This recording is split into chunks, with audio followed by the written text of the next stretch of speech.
Hi, everybody. Welcome to Eric's TV RPG, where we play Doctor Who and stuff. I have a quick go. I'm just going to quickly get to one of our most important announcements today on TBD RPG. We can, in fact, confirm that she is the one called Sailor Moon. We were curious about this. Yeah, we were. Who's been fighting Evil by Moonlight? Yeah. Who has been winning Love by Daylight? And now we know. Never running from a real fight. Yeah, and it turns out she's the one called Sailor Moon. I'm kind of, I don't know if y'all knew about it, but I'm reeling from You know, this. she'll never turn her back. It's cool to have her around. defend. She's the one on whom we can depend. Sailor Moon. That being said, today we'll be playing Sailor Moon. No, not really. But There actually is a Sailor Moon RPG. Oh, I know. yeah. There totally is. It's been out of print for a while now, I think, though. I think it's been out a while. I don't know. really enjoy the long-running story arc that we get to do on this show, and that we get invested in the characters. But every time you tell me about some awesome system or setting that there's Yeah. an RPG for, I'm like, oh, can we do a one-shot of that? Yeah, And I know. then- Yeah. I've got my bookshelf at home. There's so many. When we were trying to pick the game to run for this show, you can ask Rob, our editor in chief. I was a head case. I had so many games I want to run. So many games. I think you made a good choice with this one. I think so. There's There's a lot of. well. I like it? Yeah, we're Well, having fun. this Doctor Who is a product of me just going, oh, I like this. You know what? I can't decide. I'm just gonna throw a dart at the board. Like I can't pick. Like they're all amazing. Is there like a little hole in your What's that? in the book? No, I would never do that. I would never do that. Don't throw darts at books. That's Yeah, so I wanted to sad. run Numenera. I wanted to we're not run supposed The to do Strange. I wanted to run Seventh Sea really bad because everyone knows how much I Stab the love books. Yeah. piracy and stuff. We As gotta who give you knows? at least a mini arc. Yeah, or something. Roseanne. So hi everybody. Pirate RPG. We're There's a book. we're trying to discipline ourselves so that we're a little bit better with our opening announcements. But this really is just like when typically when the show starts up, this is actually our period where we get to chat up with everybody. I'm in love with Sam's shirt today. Yep, that's amazing. Yeah. Incredible. So just take it all in. Just take it in.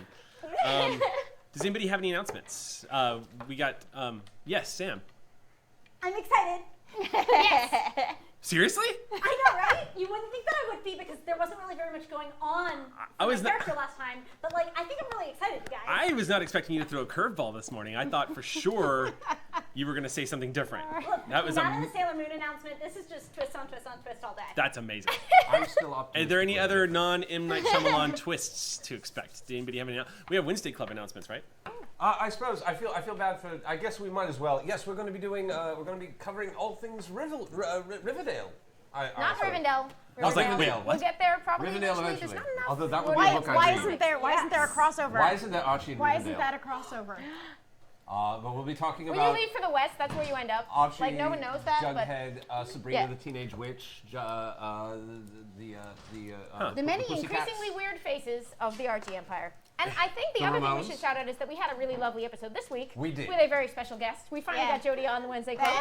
There's some A weird Time out Lord there. Like, trifecta. I feel like it really brought down like the value of your show. I'm so sorry. Yeah. I didn't want That- to say that anything, Jody. Legitimately is not possible. I actually do have an announcement. Yeah. There is a diminishing return. That could not have been. Out this week is the third volume of Faith. So people who are trade waiters or just like getting the collected volumes, you can get that in your comic shop. I don't think it's out in bookstores or on Amazon quite yet, but probably usually it's like a 2-week delay before it hits Amazon. But Volume 3, Superstar. Yay! Yay! All right, right For on. the Eisner nominated series. Yes, I think it went to press just before they could actually put that on the book. But I think that was the first thing you said to me when we first talked about the nomination. Yeah, the timing was off, and so they couldn't put it on the cover. I think the only other announcement is that the video game For Honor constantly makes me want to smash my face into the television screen and then drink hydrochloric acid because it's frustrating as hell. Oh. And I would stop playing it if it wasn't so fun. We don't have one more announcement? We don't? We do? Do we not? Do we? Was it on the website yesterday? a big reveal thing. No, I don't know what you're talking about. Oh. Okay. I'm sorry, I'm messing with everybody. Yes, we revealed the cast of the upcoming Star Trek game, of which, by the way, for a lot of people who have been asking questions, yes, Jody and Gina will both be worry, reoccurring guys. guest stars on that game. So we are still going there. to see them for sure on Star Trek. So don't you You just worry don't get to your know pretty- what we are yet. Yes. Do we- Well, do the we even know what the we interesting are thing yet? is, what's that? I said, do we even know what we are? Yet? Not yet, but we should talk about it because the interesting thing about Star Trek is that since you guys aren't technically part of the bridge crew, it means that we can do whatever the hell. Well, I with did. I you did tell you guys. one thing. That Yes, you did tell me one thing, which was really cool. Don't And commit yourselves. We're on the internet. Yes. So, but more information will be coming down. Don't worry to all the fans of Doctor That Who I out wanna there. This game is not ending for we have a story arc to complete. So this game is not coming to an end next week or anything like that. This is for we're probably looking at July now. Is when Star Trek will probably be starting up. I don't have the date set yet. I was told late June. Now I'm being told maybe early July. So, That's but enough time for Hanukkah. it is enough time. Yay!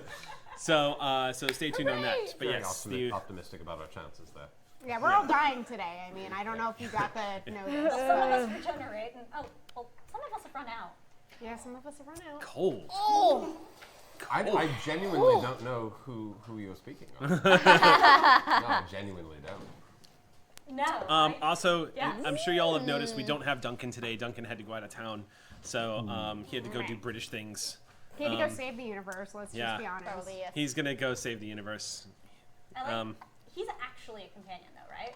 Yeah, Like that's I- Duncan is. He's always like, I don't understand this multiple universe stuff, and it's because he's just trying to cover up for the fact that Duncan has just come back from saving the universe. right. He Again. disappears Or he's as an actually the episode. Doctor He is in always disguise. out with the Doctor having adventures. and Sorry he's for never- cross talking a lot interdimensional today, remote folks. We flower. all had a high dose of caffeine Oh before. my God, I had not Time enough Lord. caffeine. I'm working on it. Yeah. How did I not figure that out before? What? Ramona Flowers is a Time Lord. You didn't figure that out before?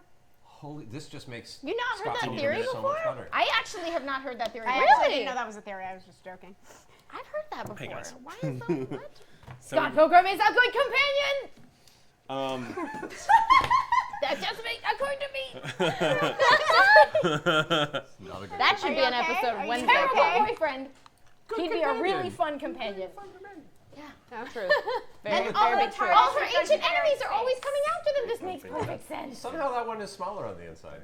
Yeah, that one actually is smaller on the inside. yes. All right. So what happened? It's so little. Previously on Eric- So- Previously But if on we Eric's keep TV talking, RPG. Then we never have to deal with all of the danger that everyone is Yeah, in, the even some of looming, my favorite enemies. immediate, horrible. We're getting to the game. danger. Oh, that's the nicest thing. Okay. Yeah. Eric.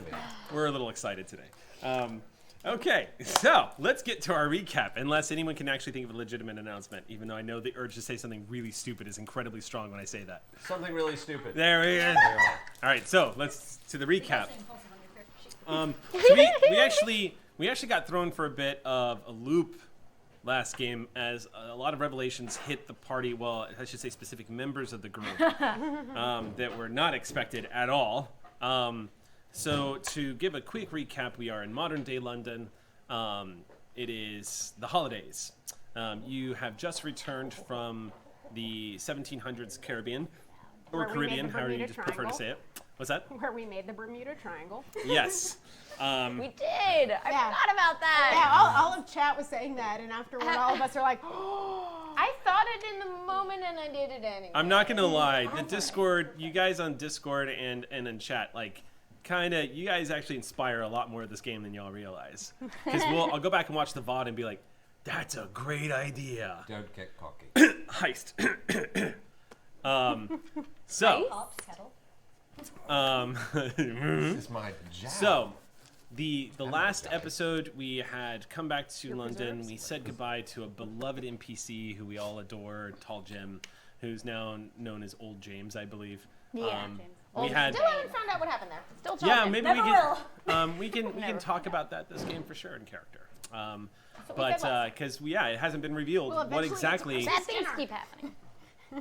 But so coming back to modern day London, to because y'all, if you remember correctly, you had accepted an invitation to Christmas dinner, and so you returned to Unit after your brief adventures in the Caribbean, and where I feel like something happened. Oh yeah, right. You unleashed a small crowd of weeping angels on a poor, unsuspecting town. At least you don't know if it was your if you released them or not. But what you discovered was that there had been some tampering with the Master's technology, and you discovered there has been tampering with the implants that were being used for communication between River and the Corsair. And why was there an implant in the Master that was also been tampered with? Because you, if I remember correctly, you discovered that there was wait, I could be having this completely backwards. Did we discover there was an implant in you as well, wasn't there? I don't know that. I did. Right. So the doctor discovered that there's an implant in the Master that was also being transmitted to Davros. And not just an implant. Not just an implant. No. No, I just panicked. And You panicked You and panicked ran and away. said he is a fine specimen. You have Triple 21 so let's was get to just that. a bluff check. So basically, what happened is when you realized after scanning the Master, you discovered that the Master wasn't just holding an implant, but your Sonic was telling you that the Master is in fact a puppet of. He is a. I forget the exact term. Dalek puppet is the exact. He's basically a Dalek puppet. Yes. That the Master has died, and that this is a Dalek Which is puppet. interesting because they're not supposed to be able to do that to Time Lords, at least in the Doctor's universe. It is frighteningly contradictory to everything you know. And you managed to keep this under wraps because basically to become suddenly aware of what you are would probably activate him, and then there would be death and destruction and mayhem everywhere, which the Master would probably golf clap to, but then be like, oh. So you've returned to London trying to keep the secret under wraps, but Doctor, you are aware that you are being scrutinized because the Master has known you since you two were little boys and running around together, and you two can read each other pretty well, and you know you're not going to be able to fool him for very long. And the Corsair, who is innately just suspicious of every damn thing ever. Bye, dice. Bye. Oh, I rolled a 3 and a 3. What does it mean? Ooh. I'm going to just step off. It means it's a 3-hour show. It's a 3-hour show. So you're not going to be able to keep the secret under wraps for too long. We've returned to modern day London, where we left off with a secret communication taking place between the Corsair and the Master. You decided to have a private conversation with him about some things that have been going on. Detecting this conversation, because paranoia in this group is rampant, which is understandable. I mean, we have the Master in the group. It's not paranoia, if it's really the Master, it's also really a Dalek. Yes, what we discovered was as you two initiated this as you two initiated this telepathic contact, Rocco caught wind of it and decided to maybe listen in, check out, see what's going on. Made an astronomical roll. Made an astronomical roll on your dice. Totally spotted that this was going on. Slipped in there like a mind ninja and ran straight into the horrific visage of Davros, who welcomed you. Yeah, I didn't realize how many story points you threw into that last roll until I watched the VOD. Yeah. They threw in a lot. You threw in. There were a total of 4 in that roll, I believe. I'm down to 6. Because I made you. I remember. I'll have to go back and watch it again. 'Cause it's like it's like the I first story threw point in- gives you 2 dice, and then every additional story point gives you 1 more dice. That's Yeah, right. so I Yeah, had to but spend it cost 3 dice to it get cost you a 4 lot. die Yeah, pool. you decided So to go it was all very in on it. expensive, and I really better RP well, so I get story points so that I don't die. Yes, because now this is where the game picks up. Is you are once again facing down one of the most. Rocco, you've as we know, you have stepped into the minds of some pretty interesting characters in your life. There is nothing more scarred or dark as the mind of Davros. And stepping into this, you are immediately filled. Your entire body. If it was possible for you to experience the same thing that warm-blooded creatures experience when they have those chills running up and down their spine, Rocco was definitely experiencing that shock of anxiety when they come face-to-face with Davros. Who, by the way, Davros is actually not in his unit here. He's not in his half-Dalek form. He's actually looks exactly the same, except he is standing before you in like a black suit and gazing at you. And we left off when we last left off with him saying hello again, and we begin moments after you had this. the space, just so you know, as I tried to describe it last time, think of like the loading room in the Matrix. It's like complete white all around you. There's no detail, there's no objects, and it almost sounds, in here, it sounds like, even though there are no walls next to you, it sounds enclosed, like you can hear your voice close to your head. And he stands maybe about 10, 15 feet away. Hello, Davros. Mostly Davros. Mostly Davros. His center eye, if it could communicate amusement. And he grins as he begins to walk towards you.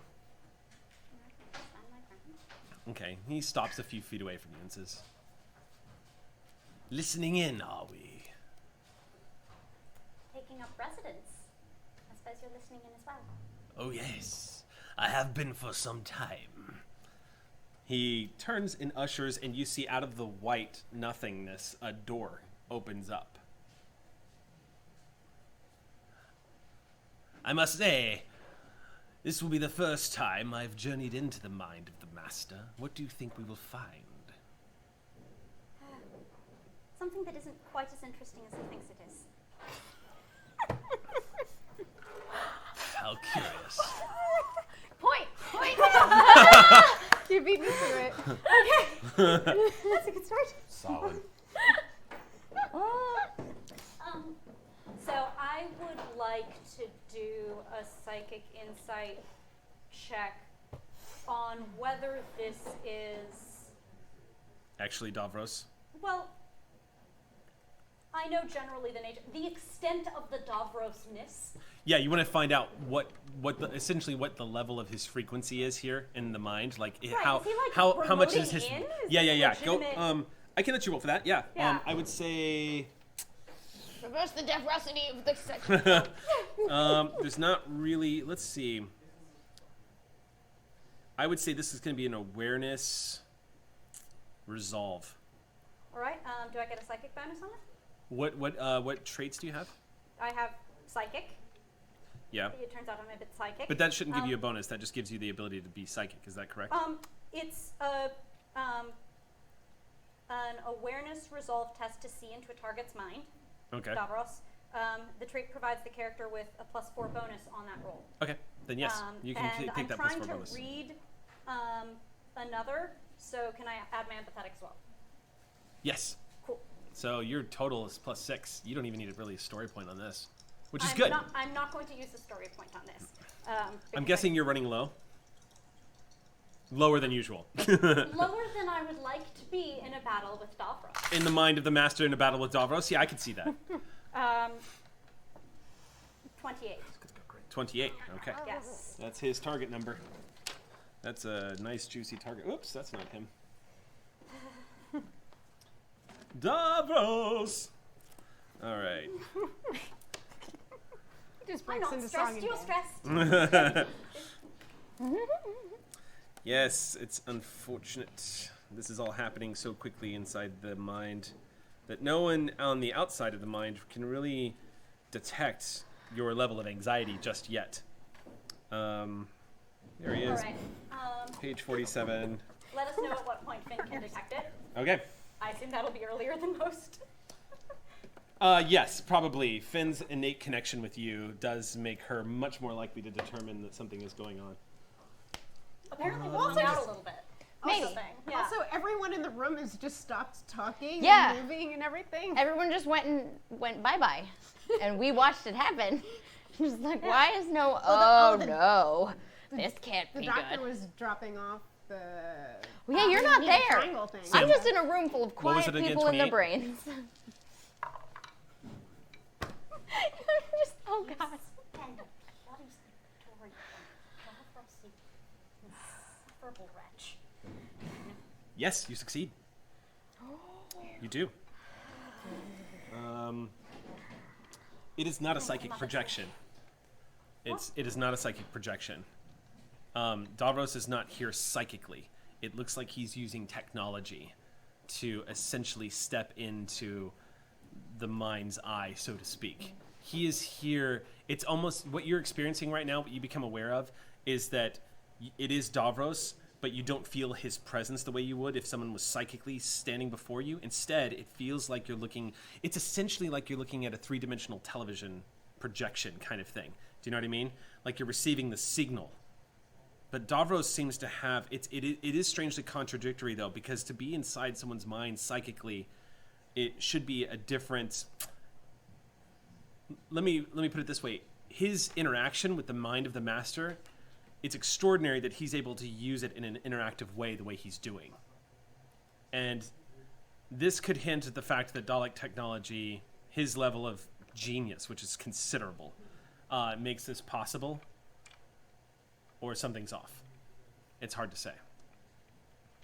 Do I get a sense of whether this is a clone of the hard drive that is then running through the master, or whether this is broadcast? It's hard to say. Okay. Psychically, I'm going to be looking for signs of that to the extent that I can. psychically, you're basically, if you're in his mind psychically, what you can do is look at symptoms of that, but it would take a technology roll to actually find out if that was going on, and that would require something other than psychic. False. Yeah, but you can probably derive something of like a. You can probably derive something of like a diagnosis to see if it's possible if that's what's going on. All right. I'll be looking for that. Okay. And we're looking out the Looking door through the into- door, yes, you see it's a sharp contrast to the room. You see total blackness in the inside of the door, like you're walking into. It's kind of familiar to what you experienced when you were in Davros's mind. You kind of remember something similar to this? Oh, don't worry. His mind isn't quite as experienced as mine. Oh, that's rather déclassé, don't you think? Of course. But what do I care? Manners are ever so important, Davros. Shall we? He turns and does not walk, but floats, like his feet just leave the ground, and it's like an apparition just hovers towards the door. All right. As soon as he's floating in, I'm a little bit behind him. What am I doing? What am I doing? What am I doing? What am I doing? Yes. Here's the thing. As we're about to cut away from the scene, because we're going to be doing jump cuts here, but essentially, Roko, when you walk through that door, as someone who is psychically experienced, you don't know if it's going to be as simple as just jumping back out. You could do it now, or you can follow Davros to the door of the Master's mind. I believe we're going down a rabbit hole today.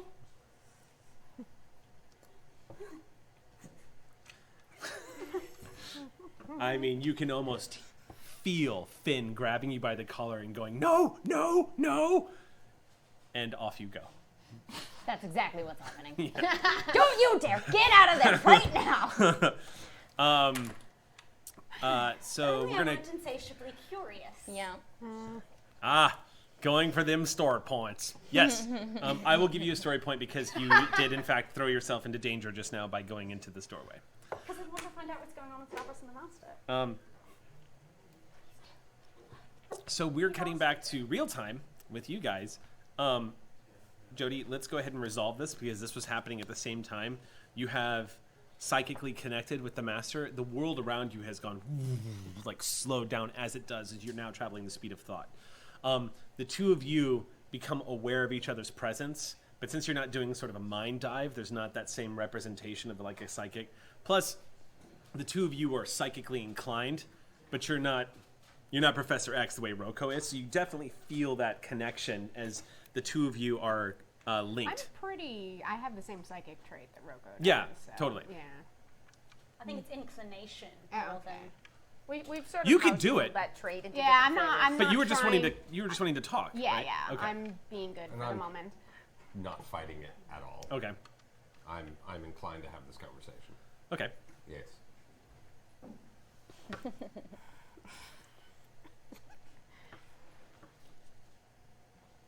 Is this how it always is? Is it just her rearranging deck chairs?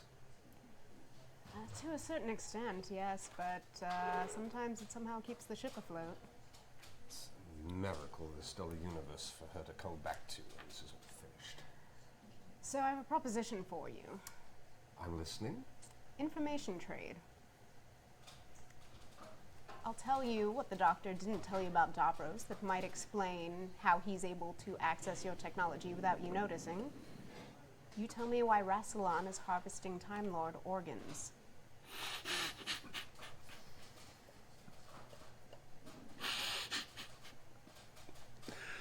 Oh boy. Trauma. Oh boy. That is going to require a few promises on your end. Okay, I'm sorry. I'll shut up. Such as? Well, let's start any fighting that isn't necessary if you decide that those reasons are a little complicated. So you're asking me not to kill you, right? As soon as you tell me. I feel that it's a very reasonable request to ask if you actually want to know. I feel that whatever Rassilon is doing is the priority here. That's fair. And let me remind you that my continued existence may be instrumental in ending Rassilon's plans. I haven't made you eat your snuff box yet, have I? It's a very good concept. Well, all right. I don't know what Rassilon's doing with the organs, but I can tell you what I'm doing, what I was doing with them. Because that project actually started before Rassilon. Did it?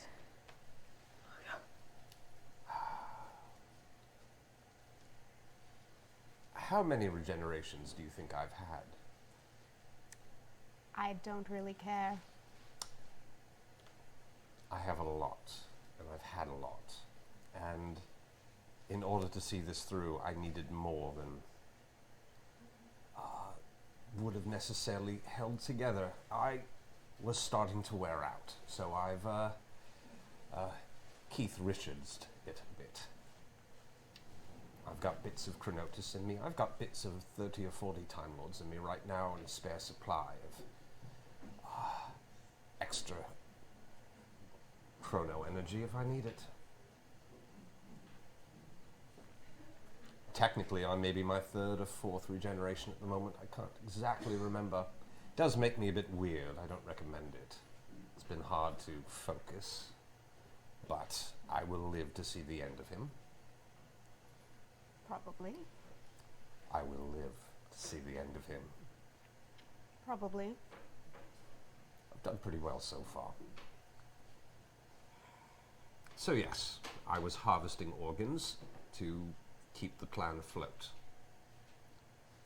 But that continued once you were out of power. It did. He may have figured out what I was doing and figured it would help him and his officers do the same. To be fair, I think he would have come up with the plan anyway. The technology exists. Does. Thanks so much for that. It's the only reason you have a doctor right now. We can argue about that later. But you have to admit there are things that need to be dealt with, and things are dangerous, and people are keeping secrets. Well, this isn't so much a secret as I think it slipped the doctor's mind. I don't know if you were aware that Davros was in the TG base with the doctor. Really? And had a Vortex manipulator that was stealthed against Gallifreyan technology. And as far as I understand it, didn't have any jumps left in it, but the stealth technology is still there. So I'm guessing that's how he was able to evade any security measures you had. Do you think he's working with Rassilon?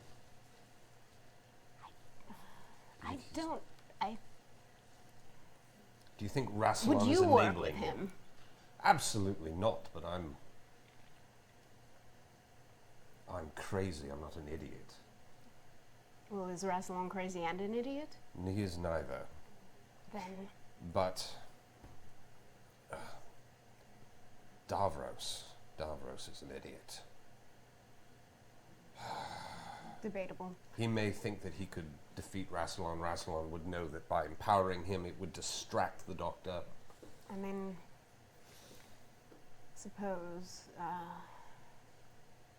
She is a bloody park squirrel.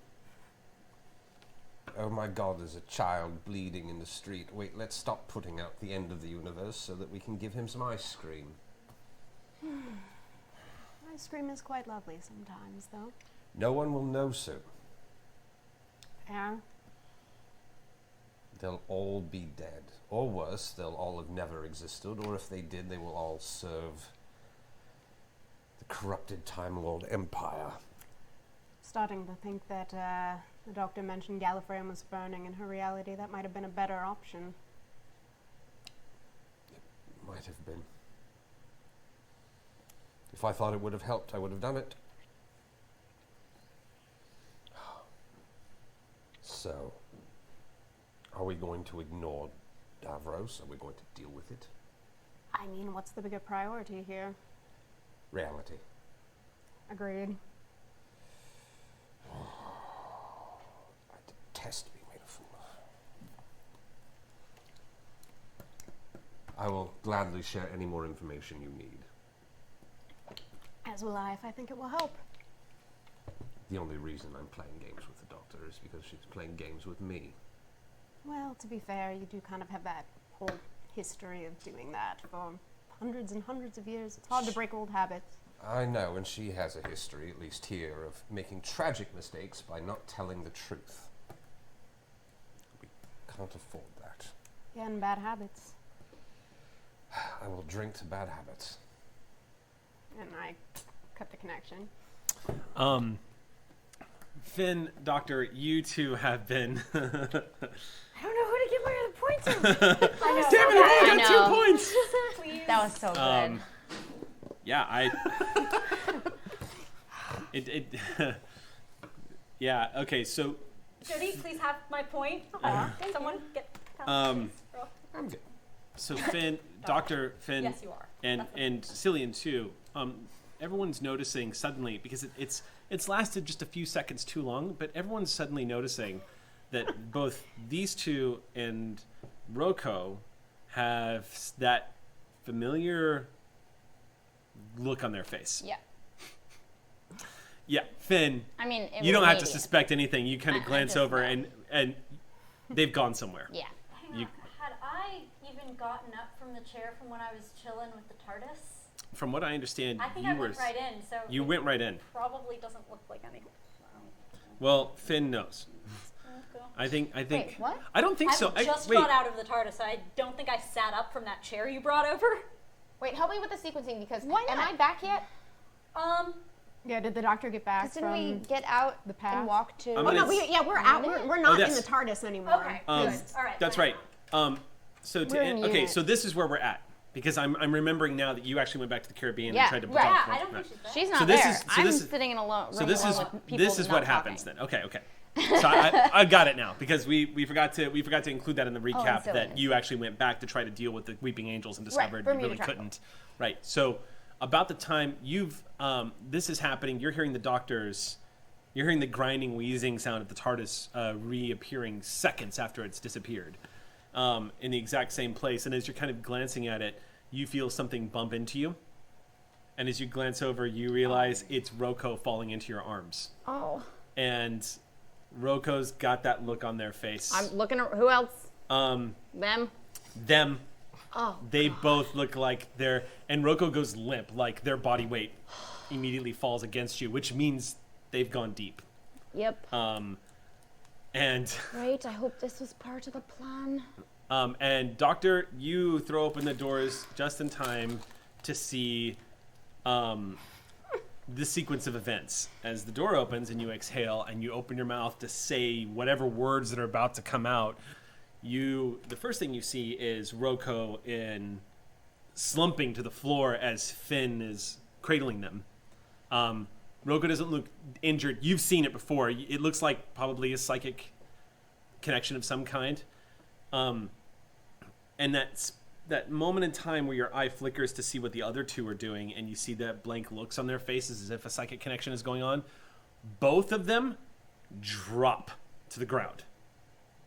As if suddenly they have lost complete control of their facilities, and they just hit the ground on their knees and both pitch over to the side unconscious. Oh my god. And that comes as a bit of a shock to you as well, Yeah. as suddenly you and Cillian are the only ones standing. Well, I'm technically not standing Yeah, anymore. technically you're slipping down to the floor to cradle Roko. But Cillian goes, "What? Oh, I didn't do anything." Right, we've got... this is much faster than I expected anything to happen. Wait, okay.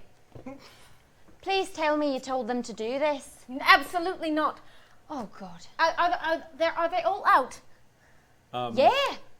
They're somewhere. Right, we need a medical facility immediately. We have to find out what's going on, but the master absolutely cannot know. He has already been infected. He is a Dalek. What? He cannot know, and I don't know what's happened to all of them, but I have a feeling this is connected. So, Finn, you've never encountered a Dalek before. No. But everybody in the damn universe knows Knows. about them. Yep. And Well, she met Davros. you met Davros, but you've never met a Dalek. No, we've seen Yeah. a dead Dalek. I've seen in a his dead front You've seen a yard. dead Dalek. I never have. No, that was the one that she said he peeled like a We banana. haven't found Oh yeah, him but yet. I wasn't wasn't here. there. Oh, I you was in weren't? prison. I missed you, yes. Don't worry. Thankfully, our viewers are very patient with us because, holy hell, the continuity of this game is just... Tiny and also whiny. It is very timey, and some might say The whiny. universe is destroying itself. Yes. Things change. Paradise energies. We don't have Cillian here. No You one don't will even know know. what's Yeah, happening. exactly. So, you guys. Oh, by the way, if you have real quick, if you ever Google it, there is an image where someone actually tried to create a graphic of continuity in the Doctor Who universe, starting from 1960s up till now, and it does this, and then the whole graphic becomes just a blur of squiggly lines, and it was like meticulously constructed And to it connect just devolves every into dot. tears. And it's complete chaos. That's so cool. It makes no sense. So I want anyway, to paint it on the side of something. all right. I So want to vandalize a building. yeah, with the Doctor's timelines. Ah! The new Bad Wolf. It's Right, scattered throughout the exactly. city. What is this? Just take a symbol? crayon and just start doing this, and you got basic so Doctor. I may have jumped to the wrong conclusion, but this is what it looks like to me. is Right, that, like, yeah, this It because- looks very much like they Yeah, dived because- in his head. When you left, there was that craziness. You came back to craziness, so it makes sense that your mind immediately jumps to, "Oh my God!" If I remember correctly, Unit is no longer here. They've removed themselves from the room. I think Sarah Jane has actually left. I think Sarah Jane was. Hadn't she agreed to come to dinner? Yeah, but she's She's still here. She's going to meet us there. That's what I thought. Yeah. Her and Mickey took off. You guys are basically left in this room, this sort of like hangar area. And if they were around, we can say that when you left, Sarah Jane and everybody, because at this point when the Doctor leaves, everyone's they're going about because it's Christmas.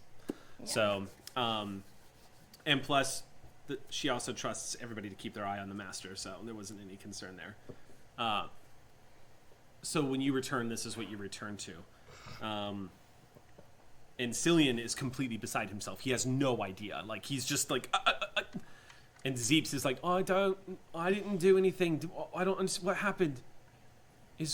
Are they okay? Well, let's find that out first, shall we?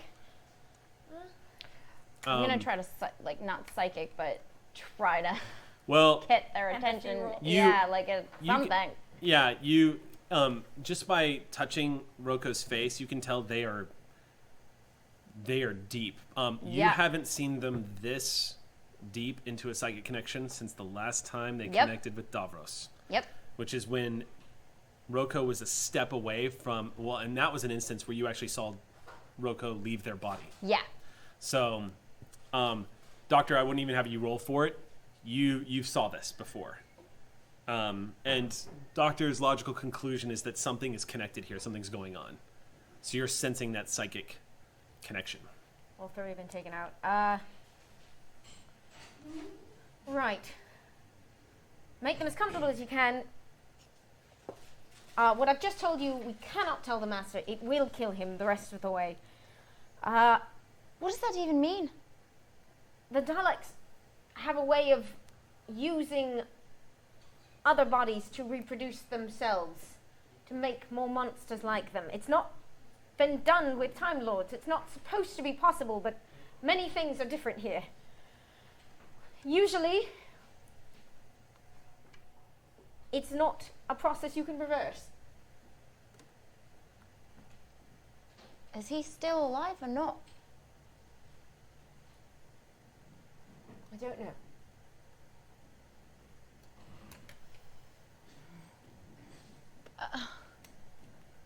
But In the he's, meantime- he's a Time Lord. Can't we just take the technology out and he regenerates? It's possible we could harm him enough to force regeneration. I mean, you know, not that necessarily that's what we want, but don't really want him being a Dalek. I won't let that happen. That's not how he should go. But in the meantime, 3 of us are down. So let's assume some attack is imminent. Happy Christmas, right? I can go in there. Right. So 4 of you are going to be catatonic right now. Is that really what you want? It's not the best case scenario, but I can't leave them like this. I am going to. You can house rule this, Okay. but there is a thing where I can spend story points for people to use skills they don't have.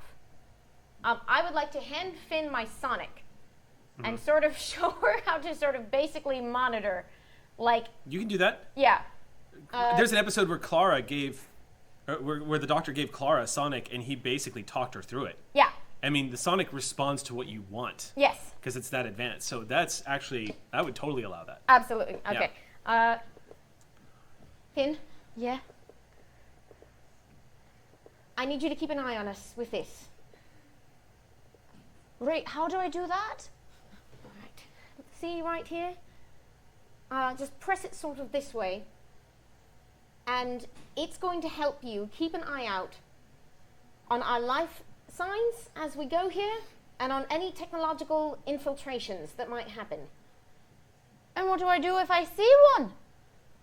Push another button. Yep, that one. That's it. That's basically it, yeah. This is really, Cillian chimes in, this really, honestly, I know it's terrifying, but if we take a step back and think about it, this is really just another day for us, isn't it? I mean, pressing the button and some, I mean... Yeah. Yes, When you've she got does it. No. You've been at this longer than most people ever make it through the world of traveling through time and saving the universe and whatnot. Right, but I don't use buttons.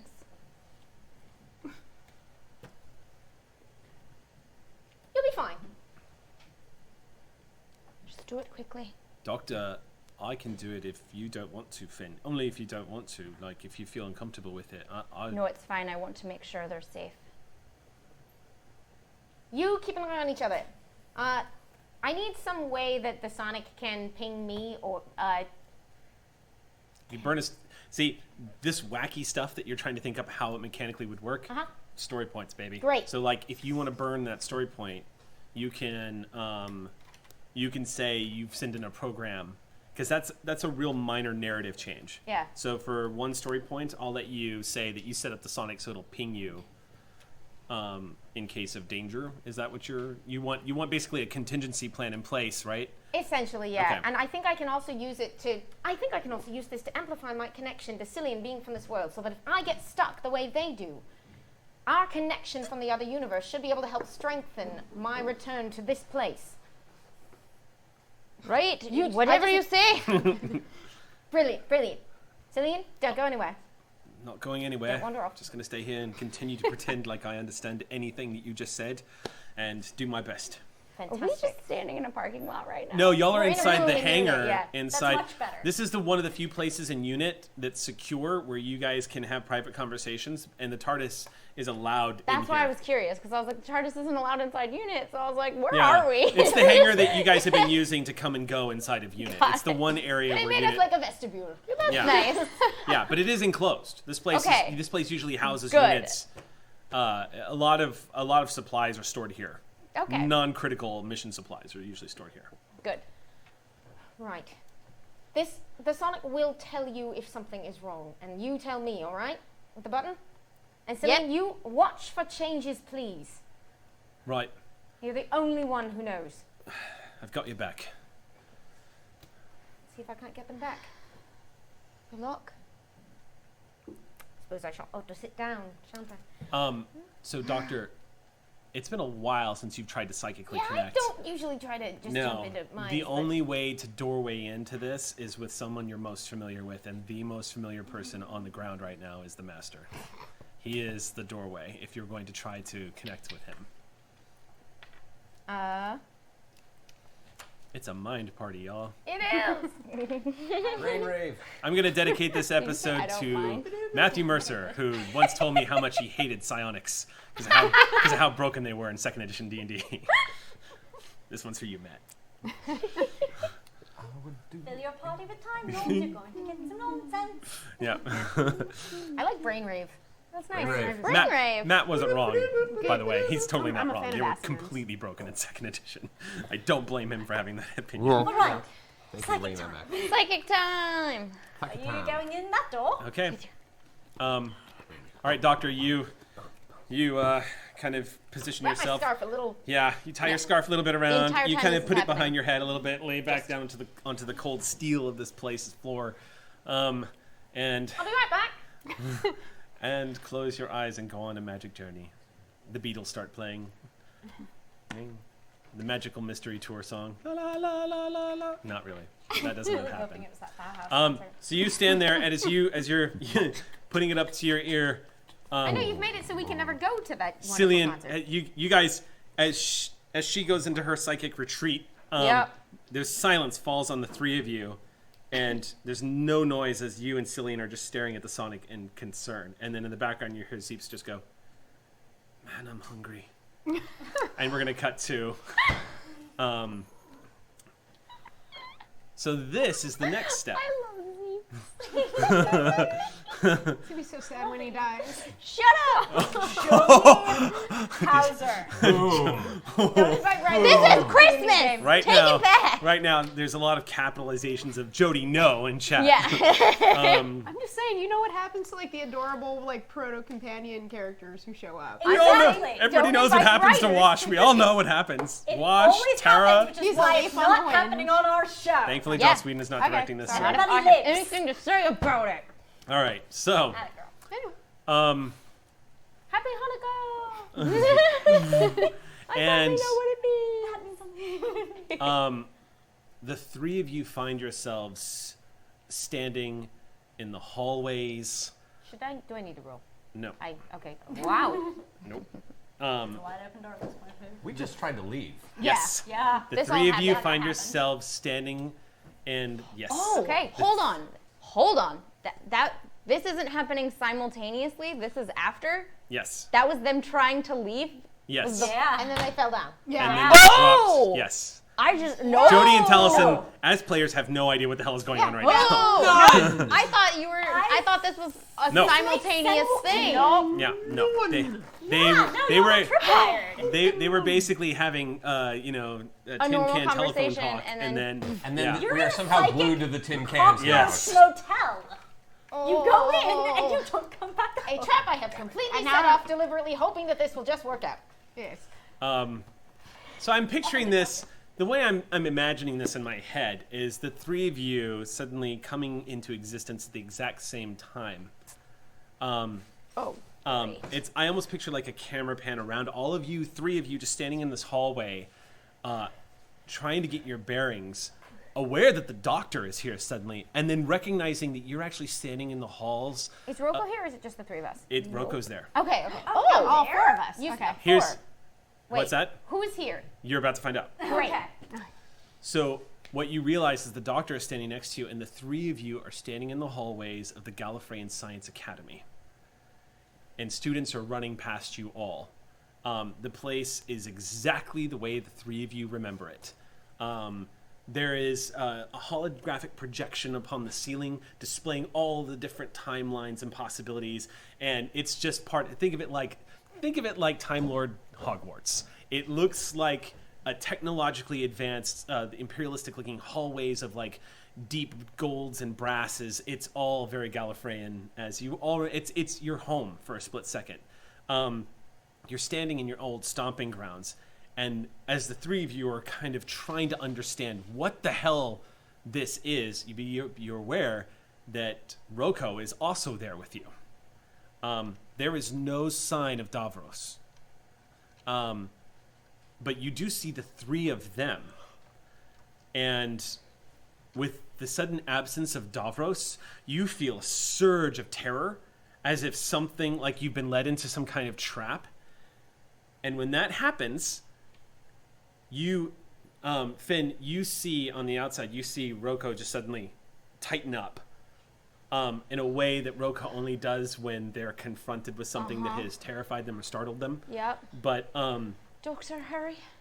you detect a spike in psychic activity from Roko for a split second. It's almost like their defenses just fired off.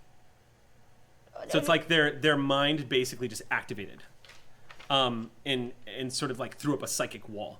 And as before you can get out the what the hell, Roko, Finn is standing next to you. And you're immediately aware, with Finn standing next to you, it's not actually Finn. It's the manifestation of everything that grounds you and protects you and calms you. It's like your mind fired off a defense mechanism, and when Finn appears next to you, that fear immediately bleeds away and you feel yourself filled with strength. And all of you watch as Roko becomes more defined suddenly. In this psychic, yes, Finn is there. Genuinely? No. But Okay. you get to play the psychic Yay! projection of Finn in this incarnation. So Fantastic. suddenly, Oh, okay. You are- So I get to play what Roko thinks yes, Finn is? you get to play Roko's Oh my imaginings god! of Finn. Happy Christmas. So have fun, because you are how Roko sees Little Finn. jelly. That's great. Oh my god. Okay, wait. Let me find Welcome to the mind party. No way was I going to let need Finn. glow No way was I going to not let you play in this, Right. Gina. Instead of blowing dice. So Finn is next to you suddenly, looking at you, and it calms you immediately. I immediately just go, hello, darling. and wink at you. Finn, what are you doing? Oh God, we're in hell. How? What? I just left you and you've got the... I'm still up there. I'm just here to make sure my darling gets through this place well. No, we've just died. We're in hell. Does anyone have an explanation at all? Can I'm I leaning tell towards that hell. this I'm is in Finn? full pirate garb with a bronze, like a big, massive, like sword, just like disproportionate to my entire body. You are totally keyblading it, right? Yeah. You're like Just a absolutely from Final massive Fantasy sword. right now. You're I'm immediately checking. And Am I constant me wind. or am I me from back then? you are Constant you. wind blowing in my hair and my shirt. Everyone else is us. But this is definitely feels like a memory from back then. Can I do a roll to see like whose memory this is? We Psychic can in roll? a second. What were you going to do, Doctor? What were you saying? Just as a quick question, would it be fairly clear to me what's going on here? You- Who knows that this is So in this defense in this realm, part of it in we're this being psychic realm, Yeah. basically in order to accomplish things, you have to have representations to put your focus into to make things manifest. It's like a So- GUI for the brain. Basically, Yeah, graphical user interface. Yeah. Oh. yeah. So basically, you would pull out your representation of curiosity. The manifestation of you wanting knowledge is in your sonic. So Yeah. you can pull your psychic projection of a sonic screwdriver and scan Gina's character to find out. You can scan Finn to find out. I'm going to scan all of us. Okay. Right. Where are we and I'm in the what's going punching on? zone. You all and- just dropped unconscious, by the way. What? What?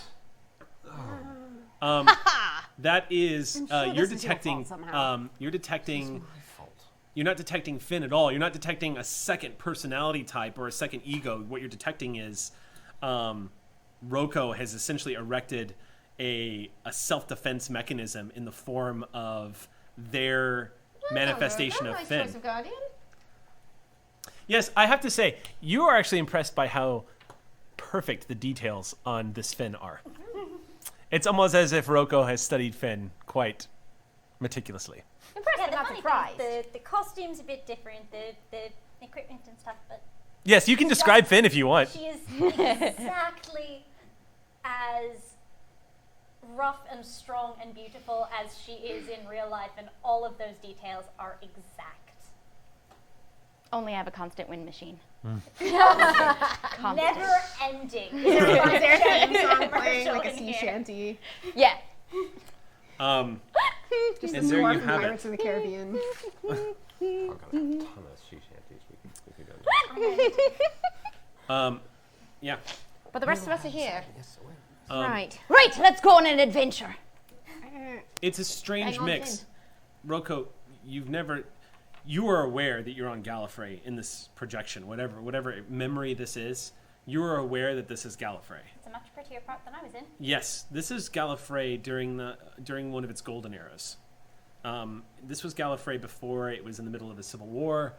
You don't have an idea of exactly when, but the image, the look on everyone's faces here, you're watching young Time Lords running around, talking about what it's going to be like their first regeneration and talking about temporal concepts that they just make no sense to you. Children, essentially. The whole thing has a bit of a nostalgia sepia filter.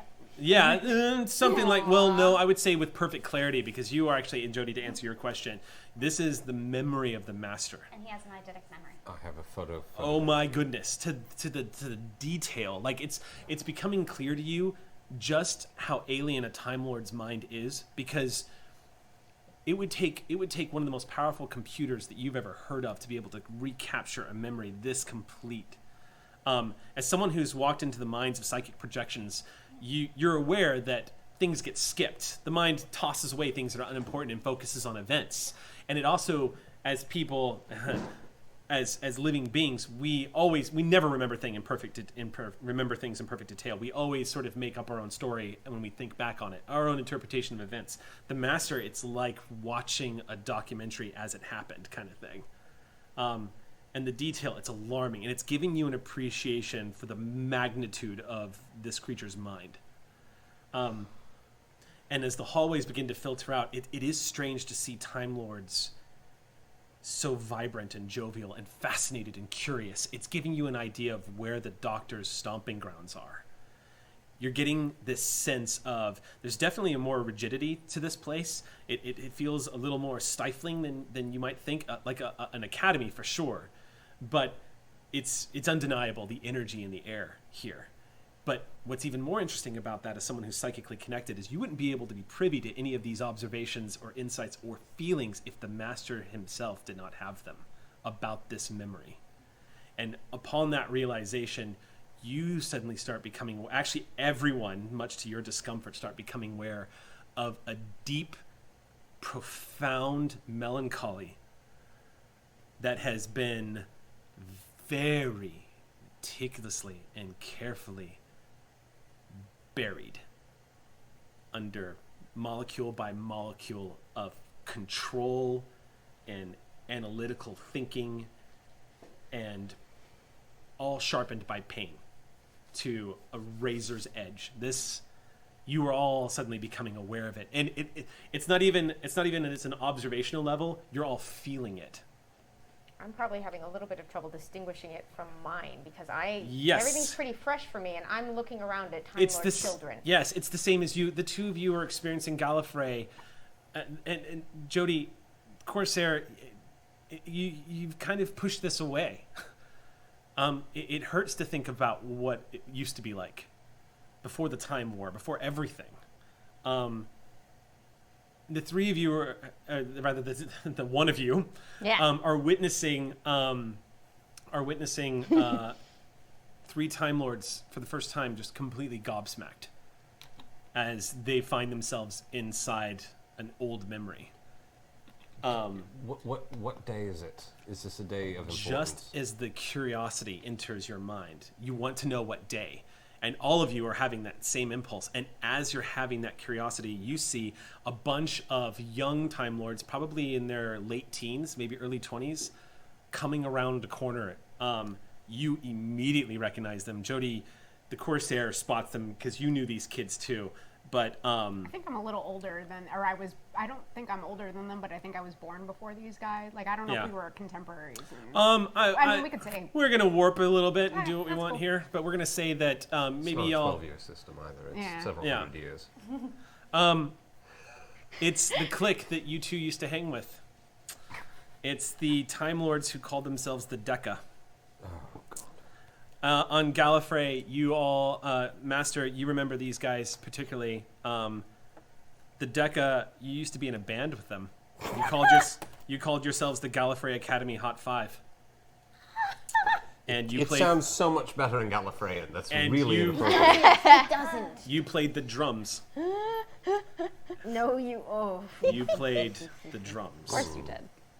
And all of you are, as the Master is having this realization, much to your dissatisfaction, everyone else is experiencing it with you as the 10 kids come around the corner. Doctor, you remember this group. You were not in this group. This was the elite clique. You were kind of the book nerd style. You had brilliant grades, but you remember these kids. They typically treated you like an outsider, except the Master. You're watching them come down the hall, and you see yourself. Is this okay? So is this constructed from a memory, or is this a day that never happened? This is constructed from a memory. This happened. So do I have a very clear memory of things. Yeah. Do I know anything that's about to happen? Am I getting any Yes, you know that the Doctor is about to come around the corner, and that your clique is about to start making fun of him, and that you're going to tell them to go on, and you're going to hang with them. Like the two of you are going to connect here. You know it's about to happen. I'm going to start moving in another direction.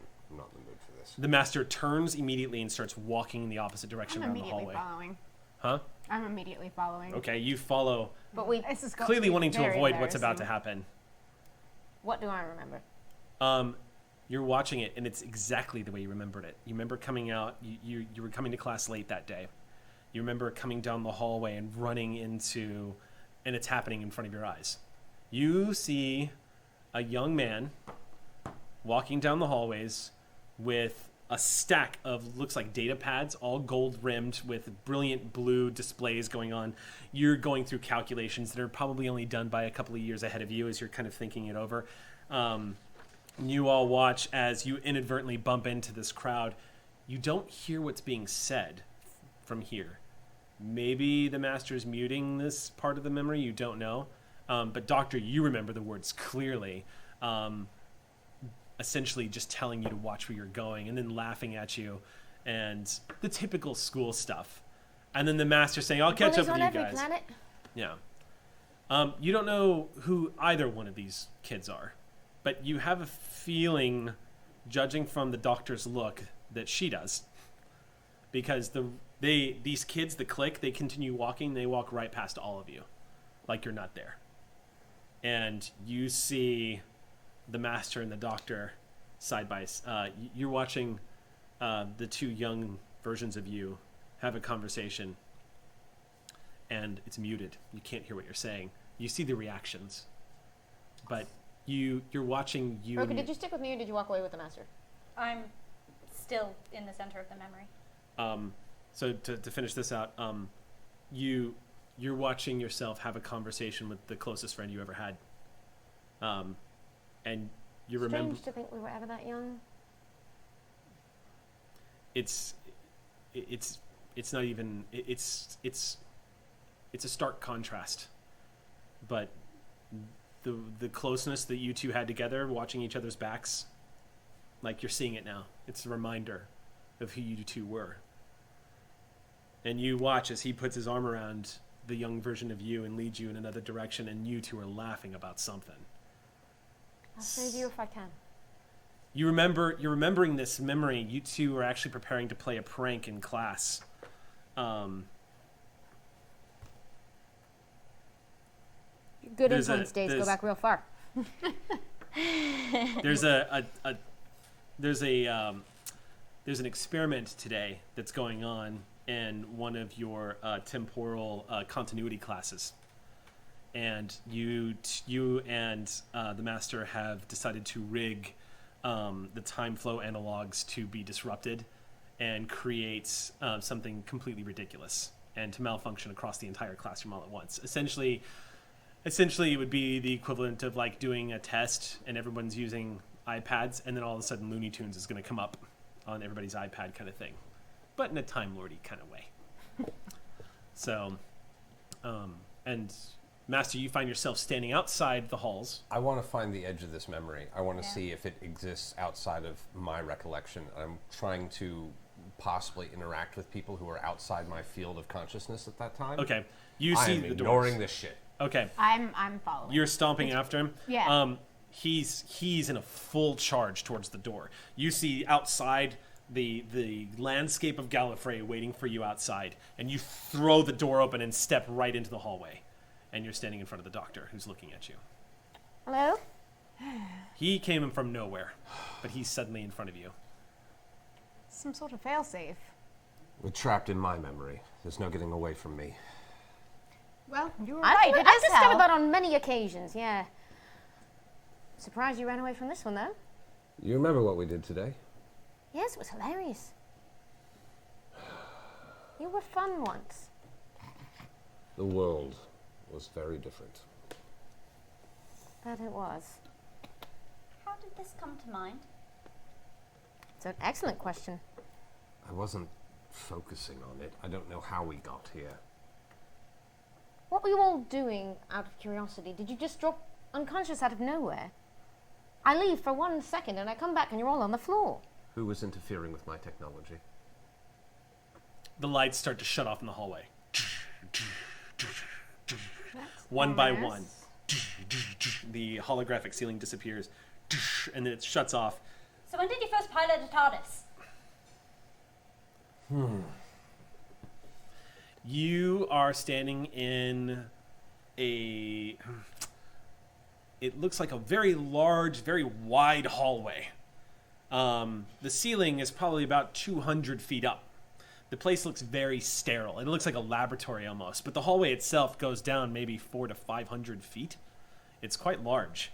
And alcoves line the walls, and in every alcove is a giant steel-looking cylinder with a perfectly polished surface.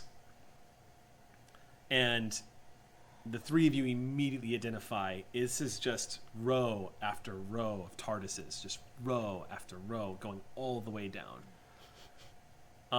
And to your surprise, you don't see the master here, but you do see a very old man who looks very familiar to you, Doctor. Wearing a long coat, frizzled hair, walking towards one of the TARDISes towards the back, just within eyesight. It looks like it's a TARDIS that is under repair, or perhaps is going to be abandoned or forsaken. You see this old man approach the... Oh my god, I'm getting choked up. You see this old man approach the TARDIS, and he puts his hands on the surface. And he just kind of touches it lovingly for a second, and then gives a quick glance around. And it's you all witnessing the moment. I'm going to try and stop it. It stops. Just as the doors of the TARDIS slide open, it freezes. I was going to take that. I think I've seen enough. Why do you remember this? Were you there? I don't think I was there. I'm very sure I No, wasn't there. you and the Doctor had parted ways long. You had left Gallifrey by the time. When I say parted ways, you had kind of been coming and going. Yeah, no, I know what I was doing. Yeah. But you and the Doctor are on the outs at this point. The two of you had started growing apart, and the love-hate relationship the two of you had was starting to get underway at this point. Just for out-of-game continuity check. I'm stealing this. Yes. Yes, this is the just day making sure. the first incarnation of the Doctor Yeah. took the TARDIS. I was so young then. Yes. If this was the other continuity, you would probably see Clara here because of that whole thing. Is the But Doctor alone, or is he's completely alone. there's no granddaughter? Not that you can see. Okay. Is this your memory then? I think it must be. Try walking away. See what happens. I'll see you in a moment. Walk out the hallway. As you walk out of the hallway, you find yourself standing next to the old version of you, completely frozen. You see the Doctor appear at the end of the hall. How frozen? It's almost like a photograph now. I'm going to tap it with the umbrella. Hey, So you approach the old man? Oh yes. Okay, so the bad. Master just charges forward. Don't break it, then we'll have to find a new place that's safe. I keep following. There's because nothing safe about where we are right now.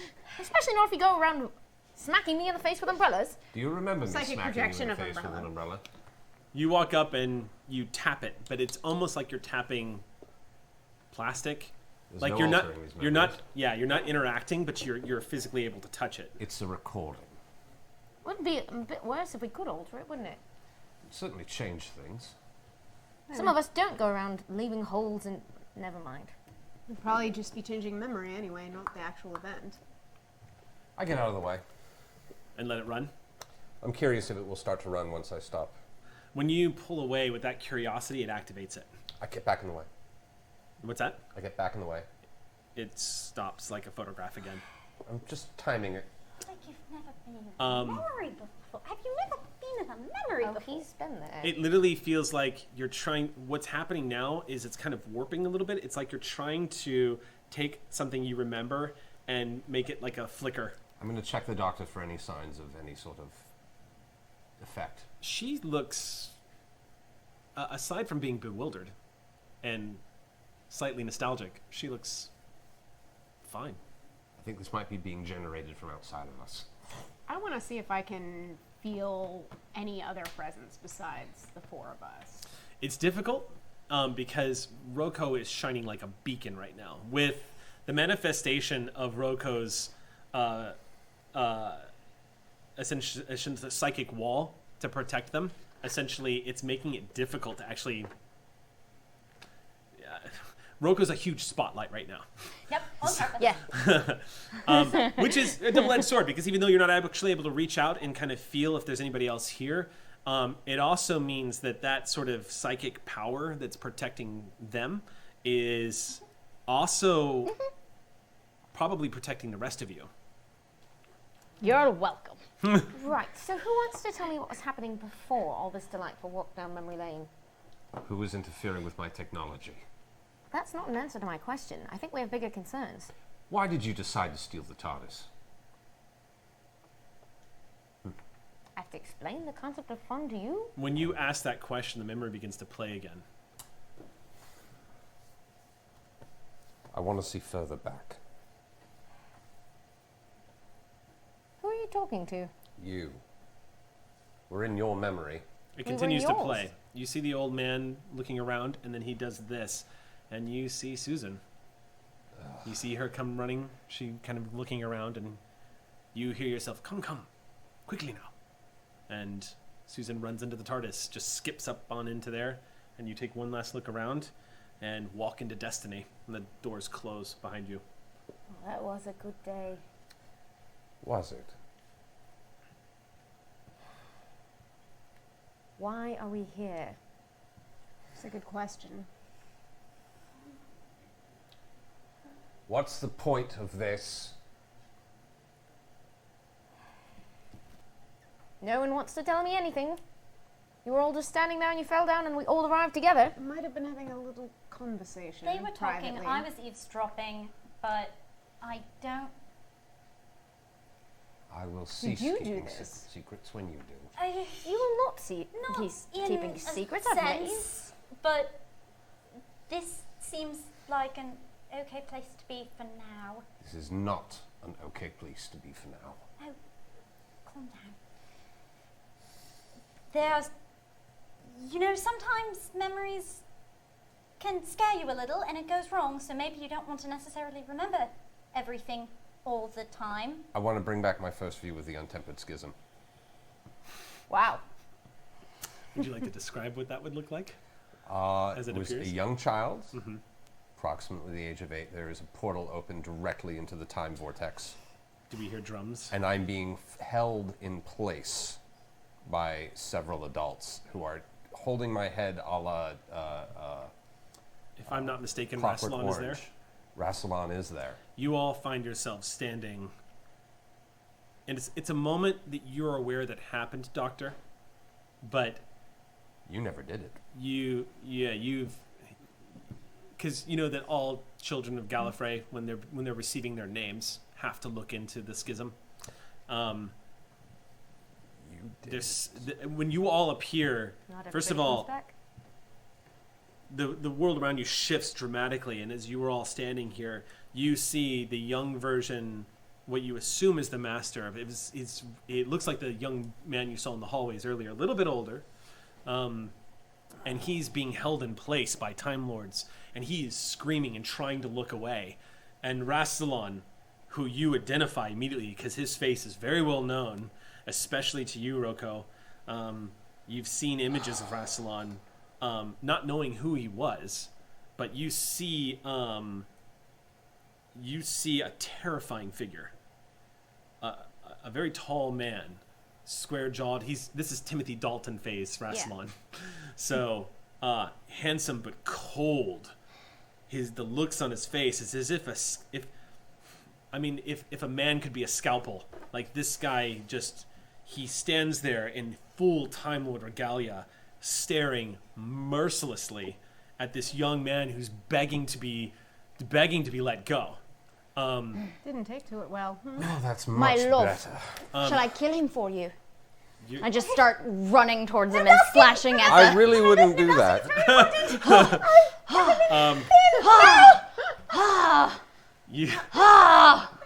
So Finn strides forward in an epic fashion. Rocco, she looks great, and she's charging towards the Time Lords with this massive sword, and starts slashing just dramatically. Hair is just it's pure like warrior fantasy. It's amazing the way the arcs of the blades. I go the in confidence. slow-mo for no reason at all. Oh, that's much better. And you are all suddenly standing on the deck of the Abigail, and you're watching Finn just cleave pirates down, Damn it. left and right. You're ripped suddenly from this memory of when you realize, Doctor, right when you're having the realization this was the day you lost your best friend. Right when that's like the scream is starting, it's almost like that kid's scream. It starts to suddenly morph into his scream. Like it never actually stopped inside, and then all of a sudden you're on the deck of a ship, and the waves are rocking, and you're watching Finn fight pirates and just cutting them down left and right. It's a little. You notice that this memory is not precise at all. This memory looks like an interpretation of some kind, but it basically looks like you've stepped into not so much a memory, but a fantasy. Yeah. You need to get back to one of my memories. I'm trying to be polite. Rocco, you're aware suddenly that this is your fantasy. This is not the mind of the master. You're in an image of. Yeah, because yes. these aren't any of my actual pirate friends. No, these are just. Yeah, this is the Bunch of aeroplane just- version of what I think you it's do. it's a bunch of I bet you extras, book so to speak. sometimes. But all of you are uncomfortably aware because as you were feeling the sensations the master was feeling, the fear, the terror, and stuff like that, you're all becoming uncomfortably aware of how mildly aroused you are watching Finn. It's not in that it's not a sexual arousal. It's more of just like this uplifting, starry-eyed. Watching a hero movie. Yes, think of it like you. that. Think Yeah. of it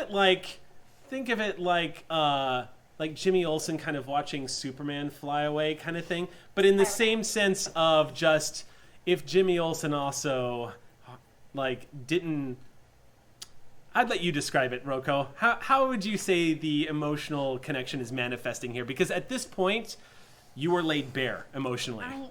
So it's time that Roko. It's about to become very aware, very obvious of exactly how Roko feels about Finn Let's, to everybody. Can we perhaps Maybe more maybe neutral go ground. would somewhere be a little more better. appropriate? I just, that sounds like a I good wipe idea. a glisten Why of don't- sweat. We could try one of mine. Might be a little bit more neutral what is ground it? for the two of you. I want to try and don't break it. actually like the ocean, Finn. I wish we were near some trees. I think that might be fun. What sensation is the You wanna break entire your own party mind? filled Have with at it. upon the sight Certainly of better Finn than breaking your in full Finn mode? Flattered. Trying to be nice. I think we may be detouring to My our corner. hero. So they feel admiration and what? For the sake of all our sanity. Get poetic. Lots of embarrassment and I'm really not good at. Because this is like talking about my feelings, but everyone can see it. Everyone, it's not even that they can see it; it's they're feeling them with you. Right. It's. So it's not. Yeah. It's no, not. I'm very. The thing is this isn't like watching somebody stand on stage and explain to them all of their most embarrassing secrets. You are all essentially experiencing Roko right now. So it's not, there's not a disconnect or even a judgment of what you're seeing, because at this particular moment, however much you may like or dislike it, you too are all looking at Finn and feeling the same way about this image of Finn that Roko is feeling. Don't worry, just a few more of these scallywags and we'll be on that island. So I need Full you, of trees! I need you, Sam, to tell me what our party feels when they... Welcome to the Christmas episode, everybody. What does the party feel? A sort of maternal anxiety underlaying everything in every moment, Right. always. On top of that, a layer of maternal desire for protection. I just want to always keep Finn from harm. On top of that, a sense of inadequacy at ever being able to be quite as good at doing anything that I do as Finn is, and that I feel like she's always just a little bit better at doing the thing that she does, and that I'm kind of free riding a little bit on her. And on top of that, a sense of turning that inadequacy into complete devotion to do everything I ever can to try to measure up. And on top of that, closer to the surface is a sense of compliment that for all of those feelings of anxiety and inadequacy, that this is absolutely someone I'm meant to be near at as much as she will possibly have me. On top of that is the more frank apparent admiration, and on top of that is a very simple desire to hold her and to be near her and to be a part of her life. After the dissection of the feelings, essentially all of you are overwhelmed by a tidal wave of love. I'm That- gonna see if I can take control and shift to one of my memories, mostly just to see if I can do that, and also because I feel like Roko might get a little embarrassed if we stay here much longer. Well, as this sensation washes over all of you, you've immediately jumped from that spectrum of horror to the opposite. It's the snake eating the tail. You've gone full circle now. And so you find yourselves almost having the exact same reaction on the opposite end of the spectrum. As well, we just like the love that you're feeling for this image of Finn is complete and defined and absolute. Like there's just, it's as natural and as normal as any tree you might walk past. And it's just as real and it's just as simple. Like it was always supposed to be there. The universe put it there for a reason. And that's exactly the sensation. There's no other way to describe it except soulmates is immediately what you connect to. One way or the other, these two were meant to connect and to travel the stars together. And when that wave of emotion washes over you, Corsair, as you start immediately you feel a sense of affection towards Roko. Like I want to, because your manifestation is you don't want Roko to be embarrassed, which is a manifestation of compassion towards Roko. So as you're thinking about also you feel another wave of this friendship and camaraderie that you haven't actually all seen, because the Corsair has been very, professional, very straightforward about everything. But you're feeling that. And then the world starts to convert and go black. It begins to twist as the wood underneath you begins to rot away, and the sea becomes stormy, and the sky goes black. And Finn, you suddenly lose your momentum and stop for a second, and all of you find yourselves in what could best be described as the rage, and it's a barely contained fury of the Master. These sensations have triggered in him a dark anger that none of you were aware that a being could experience. And the moment it happens, what's that? Yeah. I'm somewhat familiar with both my own and the Master's anger, but continue. Well, let me put it this way. You're familiar with the anger, and you're familiar with your own pain, but you've never been to the depths of you've never seen a physical manifestation of what the Master experiences inside. Which is especially devastating after watching two people who are connected that closely, and after watching the thing that drove you mad. You heard about the thing that drove him mad, but to actually have witnessed it from his point of view, and now to be able to experience the outrage and the hatred. Why won't you tell me who's doing this to me? Why won't you trust me? I am taking a run at the doctor. Just trying to grab the collar. The moment you move towards the doctor, Amy, you are lifted up off your feet as if he's already grabbing you. And suddenly you were slammed against a wall, and you're all back in the hallways of the Gallifreyan Academy. I would love to trust you. I wish I could trust you. I did once. What do I have to do? This time you have to trust me. I've trusted you every bloody time. I've never not trusted you. That's not true. It is true. Prove it. Prove it right now. Who's doing this to me? You need to trust me. You keep lying! And I throw her against the wall. And you keep running away! The wall explodes. Concrete shatters. It's almost like he's destroying parts of the memory. But as he slams you against the wall, you don't feel any pain. But the wall it's almost like if Thor put you into the wall, you know what I mean? Like it's slamming you into it, and just dust and rocks falling everywhere. I'm not the one who lies and runs away! And I throw her. You throw her, and it's like a moment from Nightmare on Elm Street, because suddenly this manifestation is I'm twisted. not fighting at all. Okay, you are hurled down a hallway that is suddenly never ending, and she disappears like a speck into the distance. And Roko, you're the only one that hears it, but you hear this subtle giggle of Davros going. You feel better now. Amy, you are in a black room and a light just shining down upon you. Hello? And for a moment, nothing happens. Nothing.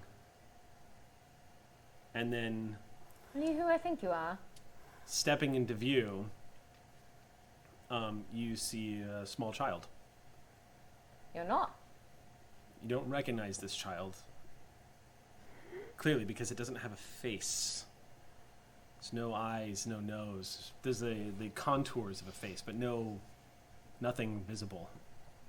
Lean down. Hello there. Can you should hear have me? let us die. Sorry, what? You should have let us die. Who am I speaking to? Saving us was your sin. And you see, beyond the periphery of her, you see a landscape of people, faceless people, from all just covering the landscape in front of you. That was not my sin. And at the moment you say there's a lightning flash in the background, and you just catch a royal of all these lives, these Gallifreyans, all around you. And you're becoming aware of your confusion that you've been kind of keeping one step ahead of. Should I have let Gallifrey burn? Was I wrong to save it? Of course I wasn't wrong to save it. But look where you are now, and look at everything that's happened. You're becoming aware that after everything you've seen, all the changes, the rips in space-time, for the first time ever, you realize that you've been harboring a doubt. That this impossible doubt to destroy and to burn Gallifrey, to have saved it, did you inadvertently burn the universe? And you realize this little child in front of you and these faceless people, it's a manifestation of that question. And you hear your own voice, like a choir of thousands of your voices saying to you, did we sin? And when the question happens, it overwhelms you for a second. I refuse this. There are many things I cannot control, but choosing to try to undo my own mistake, I won't back down from that. Whatever the consequences are, I'm going to fix them. But burning you was wrong. It was the wrong choice. I remember doing it, and I remember stopping it. And I know I won't always remember that it worked, that I saved you.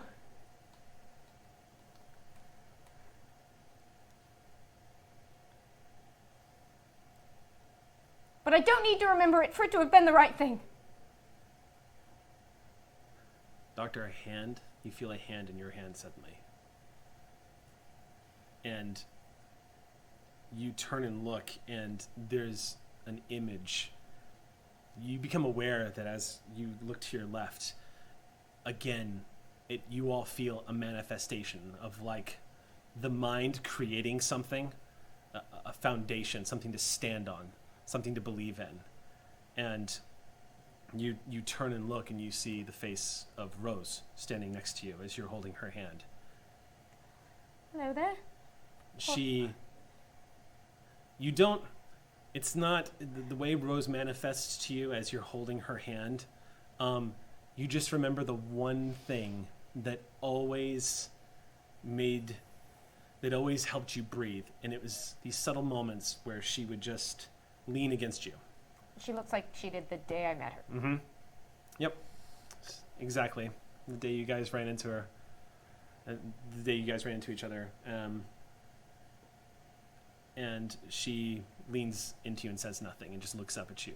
And you begin to feel those images of the children begin to disappear slowly and slowly. As you start becoming aware, like, no, I own this. Right. Story point for Amy. Yeah, Yeah. seriously, Oh, good. giving Good, one. good, good. Yeah.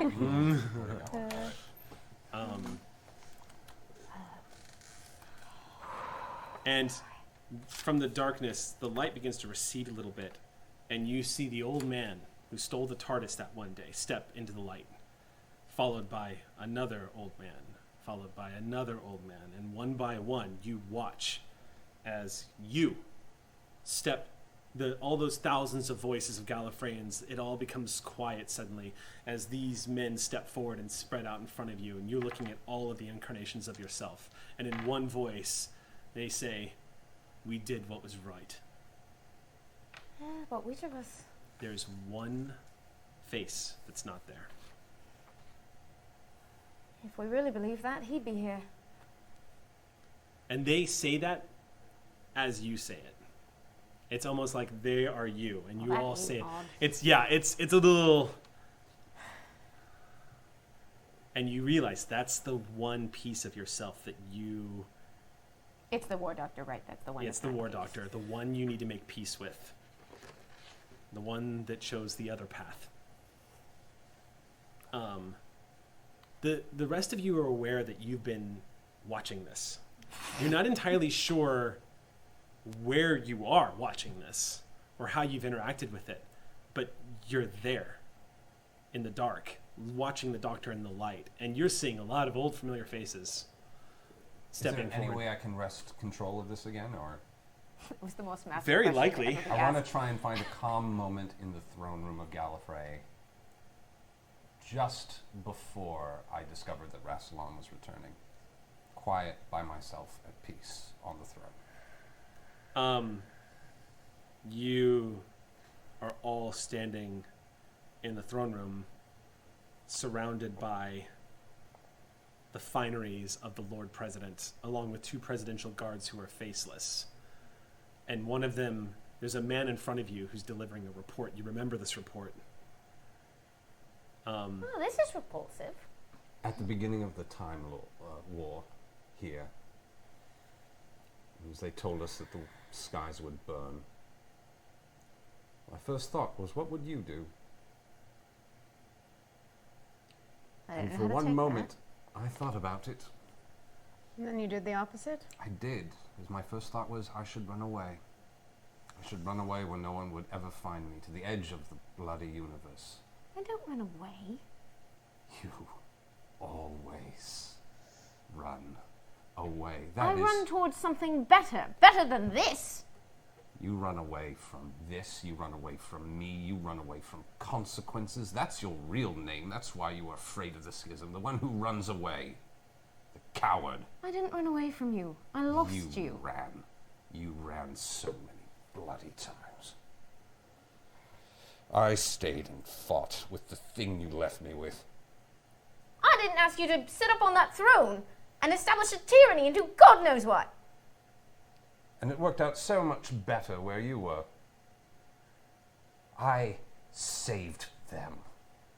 I saved this. I lost everything. I sacrificed everything.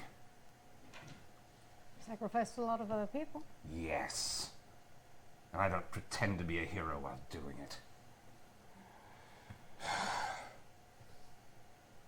This is like being stuck at the worst family reunion. It's almost like that snide remark triggers it.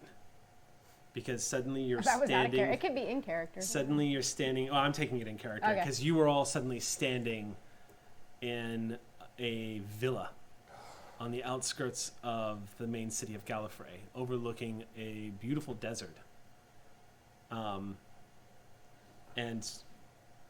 you all... None of you recognize this. Except for the Corsair. Who you realize... this was the day they dragged your father away. You don't remember ever having this memory, but as you're standing here, you're suddenly remembering it's all coming back to you, and you watch Corsair, you're all kind of witnessing the Corsair looking around like, whoa, wait, this was a day that your family had come to visit you. It was a day of a family reunion. And you're all standing in this beautiful courtyard area, and you see across the courtyard is a little girl who looks very familiar to you, a face that you looked at in the mirror quite often. She is you as a small child, your first before you regenerated, and you are watching yourself you're sitting on, you remember this moment, the cold sensation of the bench as you were sitting there looking at a tree, what would be considered a tree, but it's an alien sort of arboreal incarnation of a tree that you and your father carved on. And you see Gallifreyan scripts, and it's been done in such a way that it actually has become I say carved, but what it actually is it's sort of a molecular restructuring. So it's part of the tree without harming it, and it basically forms the out layer of the bark into a Gallifreyan like script, where you and your dad were basically recording the life cycle of this tree together. And you're sitting there, and you're staring at it, and you're hearing the shouts from coming within the house, the arguments that are taking place between you and your family. You don't remember what it was, but they've uncovered something about your father, and you're having trouble remembering what it was. But as you're sitting there, you walk over and without even meaning to, you're standing behind this little girl who's staring at this carving on the tree, and she's just swinging her feet back and forth, and the look on her face, she's trying to pretend like she doesn't hear what's happening inside. And you all starting to feel that sense of anxiety come up from this young Time Lord, who's this Gallifreyan who's just staring at this tree. And surprisingly, Roko, you don't read the tree, but you understand what you're seeing. You understand what it is. It looks like the Corsair before they became the gallivanting pirate that they are, the stars, the adventurer, actually had a deep love and inclination towards the biological sciences. Probably found it a little interesting. And y'all are hearing these strange shouting sounds, and you're hearing key words like, the Gallifreyan Council will never stand for this, brother. They'll arrest you. They'll drag you off, and I'll see to it. Is this something you want to share with us? It's better than where we were, I think. We've got to get out of here before we tear each other apart. Yes. That mostly seems to be you, but yes. No, that's I've the been idea. trying to hold on to it. It's. I know. Right, everyone, Roko's got something to say. Thank you, Findia. I don't know who to give this point to. You're like, damn it, am I out of points? As have the no fin points. Wait, no, I still have points to give. Yeah, You everyone do. has You 2 get them. points They to give refill at the every beginning. session. By the way, Don't know where to go on this one. I know. You give one, I'll give the other. It's All my right, second we point. got a double. by the way, it is worth noting now that there is a Rose Tyler standing next to the doctor. Do we see a Rose yeah. Tyler now? Mm-hmm. I've never seen Rose Tyler. I don't think you encountered Rose. I don't think I think because we didn't encounter the Master again until Martha was running around with the doctor. Yeah, I don't think I've ever met this companion either. Yeah. Strange, very pleasant looking, very. One of yours, I take it? I like that one. You won't touch her. Time Lord memories. We have hundreds of years of them, and they're incredibly powerful for all of you. If you were trying to trap Time Lords, take them out of commission, wouldn't you just give them a place they could explore their own memories? For hundreds and hundreds of years. It's not that there is a trap somewhere. This has to be the trap. Yes, I think we're in it. Yeah. Gosh, you're The so question is, smart. how did we get in? And How do you do it? I missed that. Beautiful brain, honey. Gosh, This is absolutely a trap. right. So, how do we get We out? started in yours, so I don't know why. I don't know how. I don't know what's going on. And that's where we're going to stop for our break. Ah! Because believe it or not, we are at 148. So we Right. actually went Okay. past. Let's do this. Yeah. Perfect. RPG heavy day, everybody. yeah. I don't hate know one. why- I love the psychic trick. This was not the day I was expecting to have at all. You guys gave it to me, so I'm just going to go with it. I had no idea everyone was going to take a mind dive. Thank you for. Really? That, yeah. Everyone Oh. is psychic here but me. I had no idea that everyone was going to go into the another mind dive. t-shirt. I thought, yeah. How Yeah. am I supposed to get them back? Oh my gosh, it was I like don't a know. horror movie. I Like, don't know. don't go up, down. I was going to let you tell me. Yes, Yeah. Well, you said I'll be right back. Yeah, so I want to you have a can quick decide. talk with you because Alright. this is really I interesting. yes, I Yeah. do. Yeah. Yeah, we'll have quick player discussions, but we'll be back in 10 minutes. We're going to go on our quick little meal Oh. breaks, Yes. and so don't go anywhere. We'll be right back with a very interesting episode of Doctor Who.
I almost feel bad because when they try to count us in from the break, we're always just like, oh my god, my character did this, and we're just like, oh wait, we're just like talking over everybody. Or in Jody's case, still enjoying their snack food. It was a It was Ritz everything cracker with cream cheese. It was quite tasty. Excellent. I got a fun 2 fortune thumbs up, cookie would while I was recommend. out. What does your fortune cookie It say? says you are destined for greatness. You bet your ass I am. It's so weird that it has like an accent. Yeah, that's how it's read. All fortune In cookies are traditional Scottish. fortune cookie fashion with That's a how Scottish Phoebe always accent. reads the fortunes on the fortune cookies. Real quick, because this conversation came up when we were out of our break, I just want to once again express my love and admiration for the fans of the show. We've been Sam and I in particular have been diving into the Discord server and enjoying and loving talking to all y'all and hearing about your own adventures in Doctor Who and hearing about like your just going back and reading all of like the fan theories is so much fun, and I'm not gonna lie, a little inspirational for a lot of the stuff. I need a shirt that says "Stop giving Eric ideas." Stop giving Eric ideas. Don't encourage. You give them an inch, they'll think they're a ruler. Yeah. Wow, I really like that. Not mine, sadly, but yeah. You should just say don't give the GM ideas, and then you can wear it for Your everything. character might want to take that advice.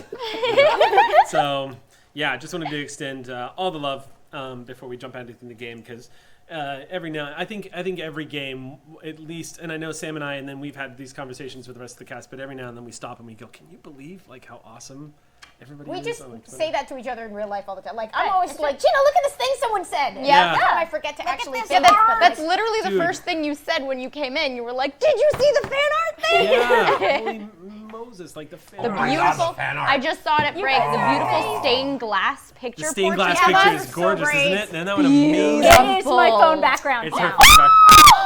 It's their phone background. Oh my god! I have had sprouts. Why don't I bring them? No, I'm not doing that. No. All right, I need to. back to the scary psychic place. Back to the scary psychic place. I know, we're just in my childhood memories, which I'm sure resolved beautifully, and everything is great. they No always? problemo. You are watching a Time Lord storm after your father as they're walking on the outside. Do I know who that is? Yes, it's your uncle. Your uncle serves the Lord President of Gallifrey. This is years and years and years and years ago. He was part of the Presidential Guard. And your father has... You're not sure what your father was involved in, but you remember that this is what cost him his seat on the council. Do I know who they are and what her father was involved in? No. Really? No. You don't recognize either one of them, but you don't feel duplicity, but it is curious how you don't know about this. Doctor, it's the same with you. But all of you are beginning to feel this urge coming from the Corsair to reach out to her father. And the moment you feel that urge, you hear the little girl go, "Daddy," and jump down off of her bench and start running over as the uncle, maybe it's suppression, you're not sure, but the shouting, you can't make out what it is. But the uncle, the man who's dressed in like the articulated red plate of the Presidential Guard with the mantle and the cape and everything looking regal and terrifying, starts to shout. And your father does what you remember him doing. He puts you behind him and starts pleading with him just with a raised voice. You don't know what you're watching, but you become aware just from, even though you can't make out the words, you're watching the death of a brother's love for each other. And that feeling of confusion and hurt coming from the Corsair suddenly. Gee, I wonder why we popped over here. No resemblance to anything else going on. Point taken. And then you hear the brother say, "You have one moon cycle, and I'm returning. That is the last favor I will ever do for you as your brother." And he turns, and that cape just, with finality, just swooshes behind him as he storms off. And your father, who's a very kind-faced old man, little gray, I'm. I just realized that I'm picturing Hugh Jackman and Old Man Logan. I'll take it. You're like, yes, my dad is awesome looking. He kneels down and looks little you in the eye, and you all suddenly feel from the Corsair this surge of, no, not again. I can't watch this again. You're all feeling this again, and you see him look his little girl in the eye and say, I need you to go to your room and get your things. Can you do that for me? And you see the little girl nod, and he says, go. And as she runs off, the memory begins to fade away. And then you can hear that little girl saying, questioning, Daddy? Like, asking, like, searching. And then you're in front of the schism again. And this time, you see a young woman kneeling before the schism, and the Time Lords surrounding her. No one's holding her, though. This looks like the way it's supposed to be done. It looks like this is the normal ritual. And you're watching this young woman stare into it defiantly, but her visage is starting to change suddenly, like it's getting a little too much. Not uncommon for someone who's looking into the depths of everything all at once. And you're watching beads of sweat. Corsair, you remember this so vividly. Yes, made an impression. It's so surreal to be seeing this from the outside.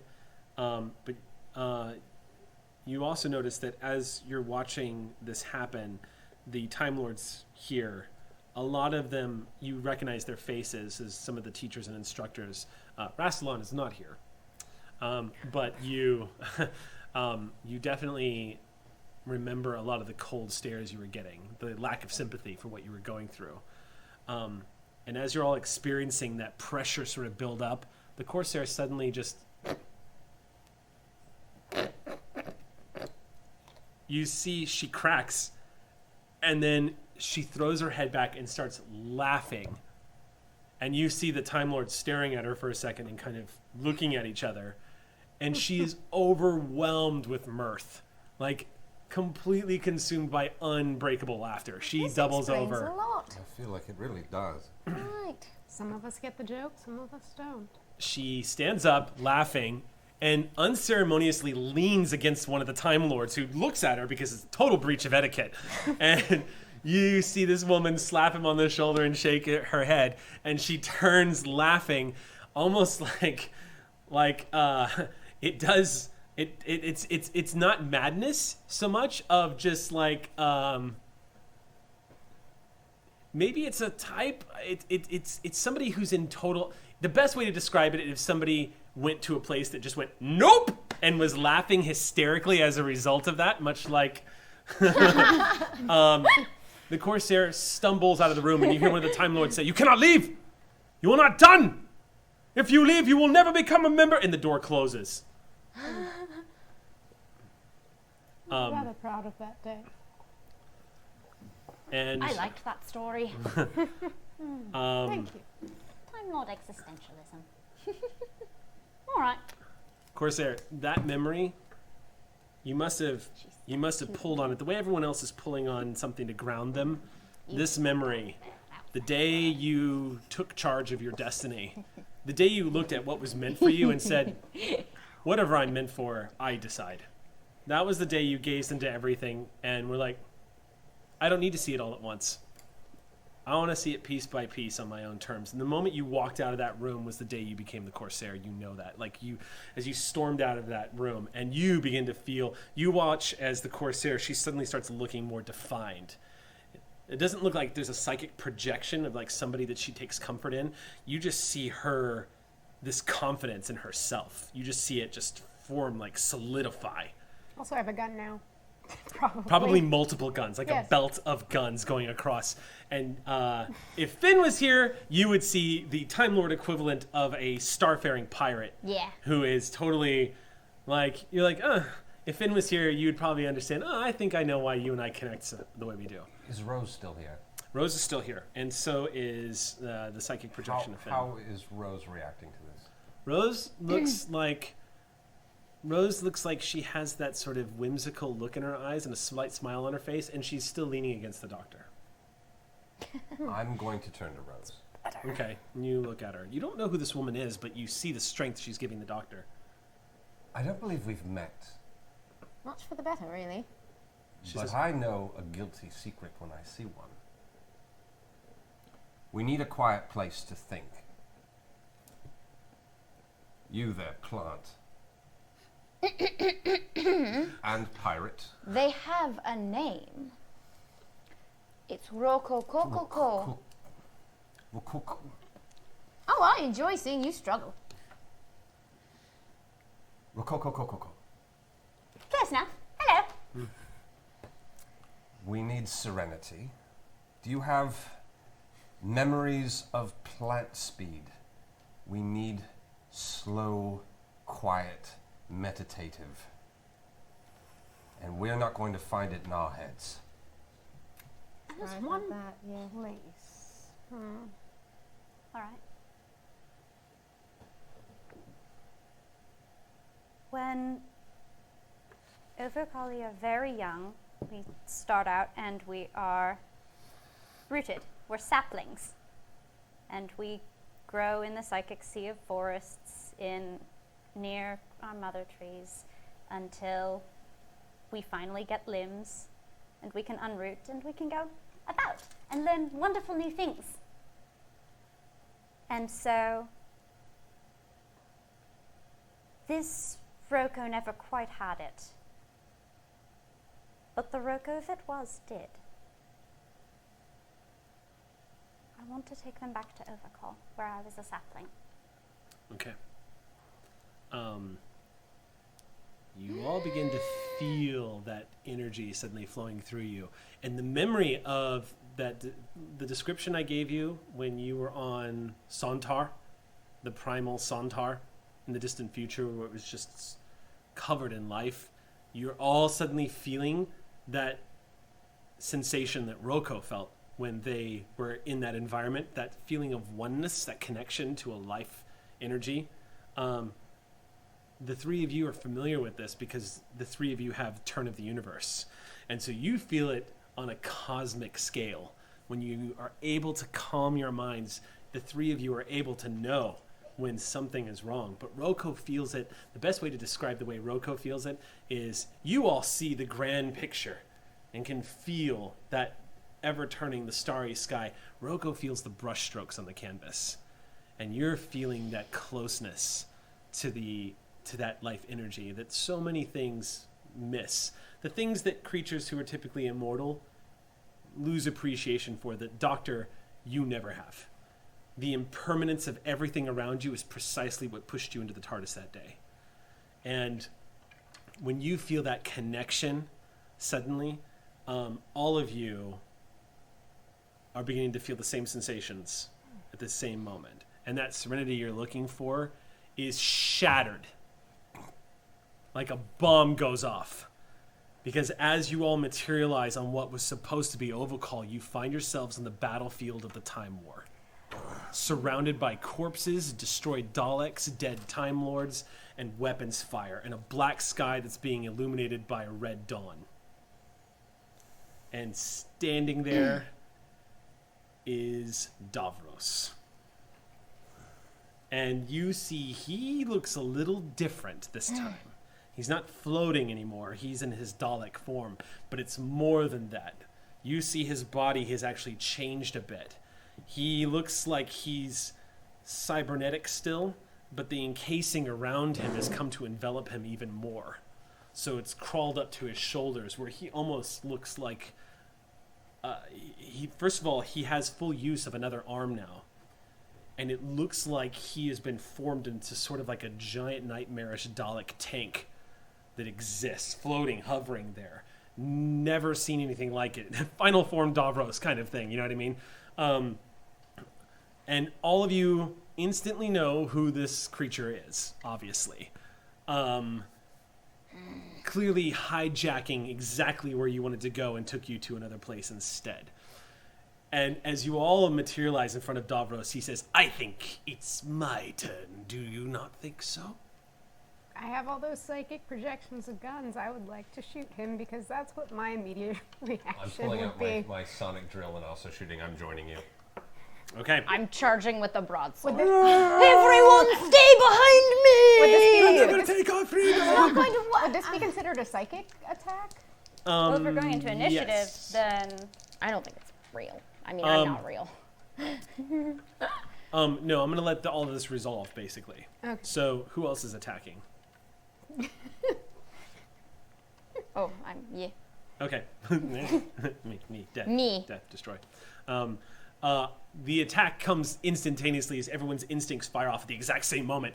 And I mean, you're charging forward and blasts are flying past you from the Time Lords who are shooting at you. And you strike this image and he goes and shatters into 1,000 pieces. I wish it were that easy. Come back! And you hear an echo across the landscape saying, "I've never left."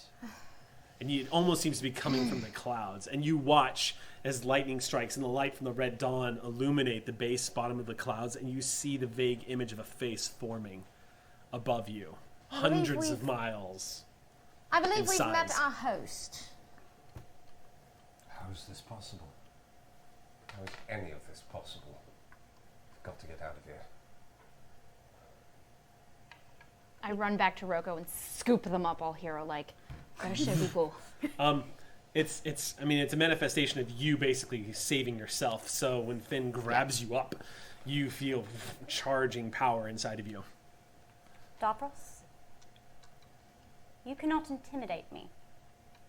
I've been inside your mind. I've seen that rage is only fear. That hate is just pain. And that unparalleled desire for destruction is shame at what you've done and a desire to leave no witnesses behind.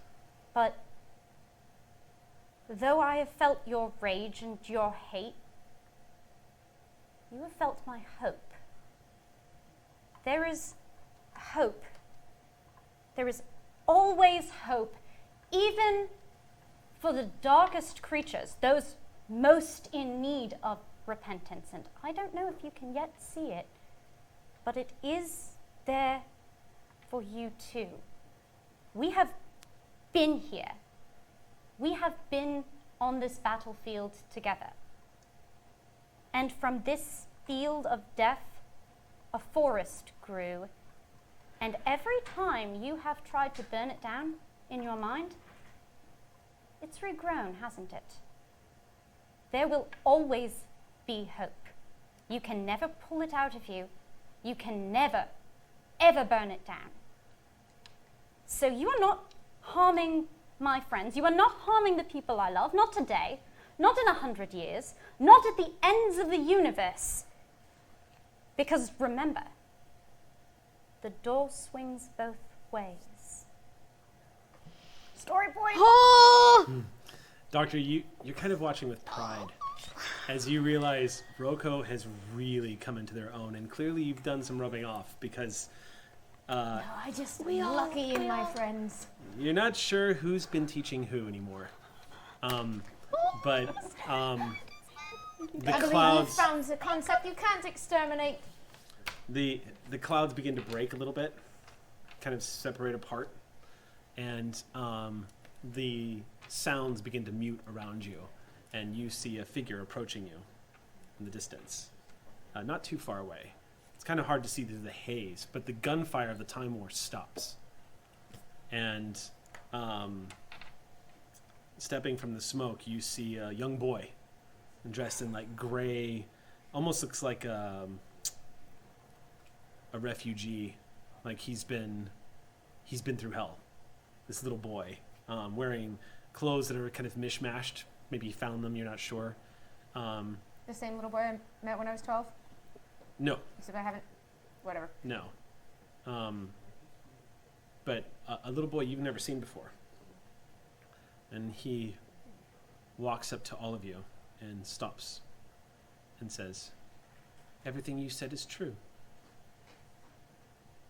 I am all of those things. But I didn't bring you all here to hurt you.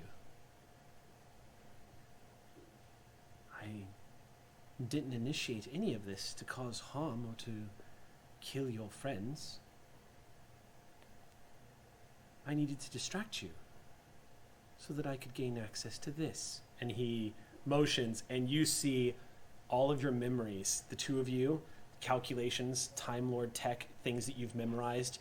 You see all of these things about the TARDIS, the way your sonic screwdrivers work. You see Davros he's like flipping through a page. He's just going through, Amy, he's accessed your memories of your time in the other reality, about how that time war ended. You see him with unfettered access just flipping through it and just motioning to it. I use the psychic projection of my sonic. And does the little boy have any obvious cybernetics? No, he looks like you're looking at Davros when he was maybe 11. He looks like, aside from the eerie things that are coming out of his mouth right now, he looks like a frightened child. How is So- this link possible? We need to sever the link. We need to burn it. The Daleks will return, and they will burn Gallifrey as they were meant to. I believe in hope, Roko. It is what's made this possible. I zap the master's implant. You just reach over, and if you want to do what you're trying to do, I'm going to ask you to burn some story points. I don't have a lot. Did we get a refill today or no? Not yet. I gave you one. I gave you one earlier. too. Oh, I missed that one.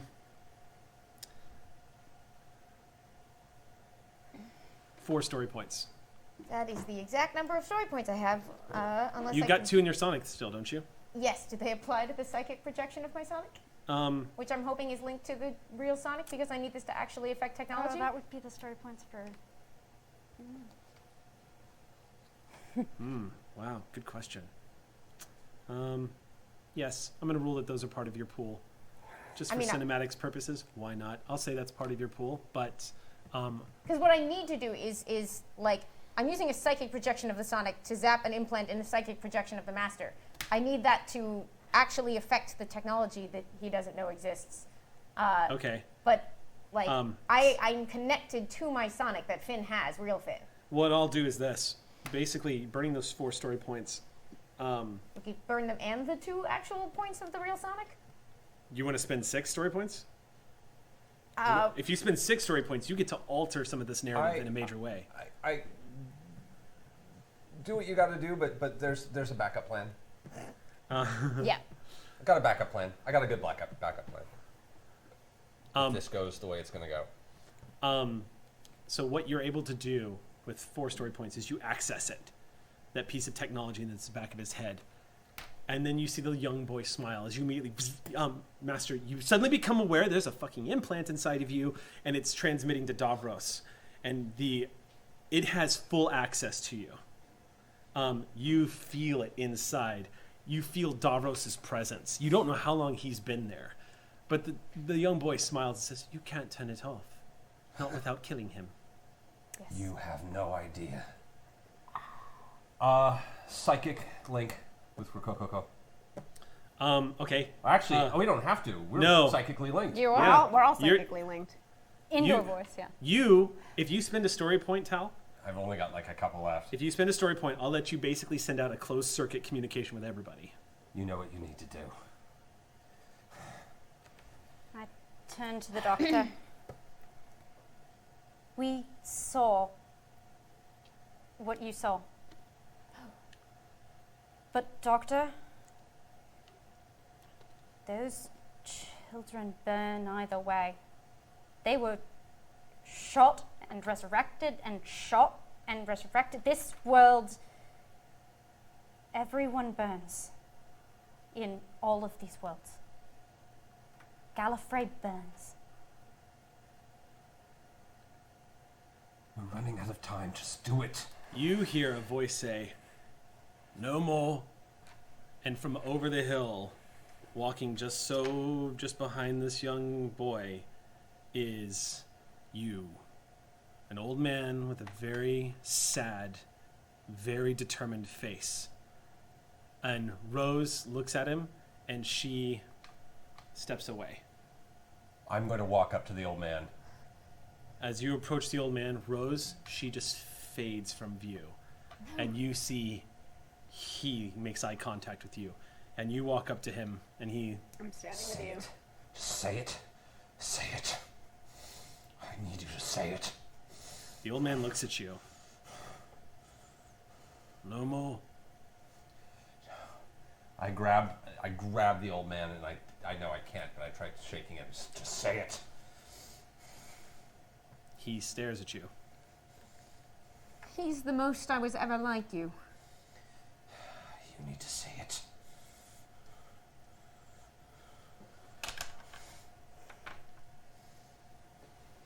I won't doom you if that's what you're asking.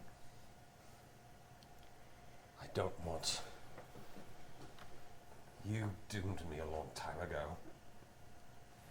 I've wanted to save you every day.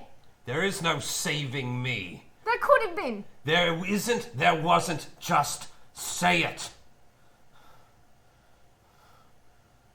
I won't give up on you. Not in this world, not in any. I don't want your faith.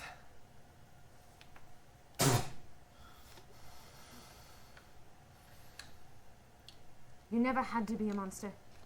You have a choice every day. You don't know me. I don't know you. Say it, please. No. I'm begging you. Just once. Even from that thing. Just let it go. Just for once, while I'm here. Would it kill you to apologize for any of this? Apologize? Oh! I'm sorry for what exactly? For your cruelties? Left me here. I'm sorry.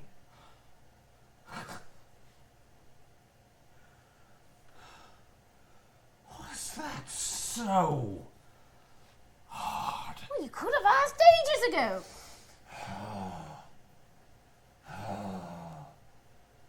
That's all you wanted. I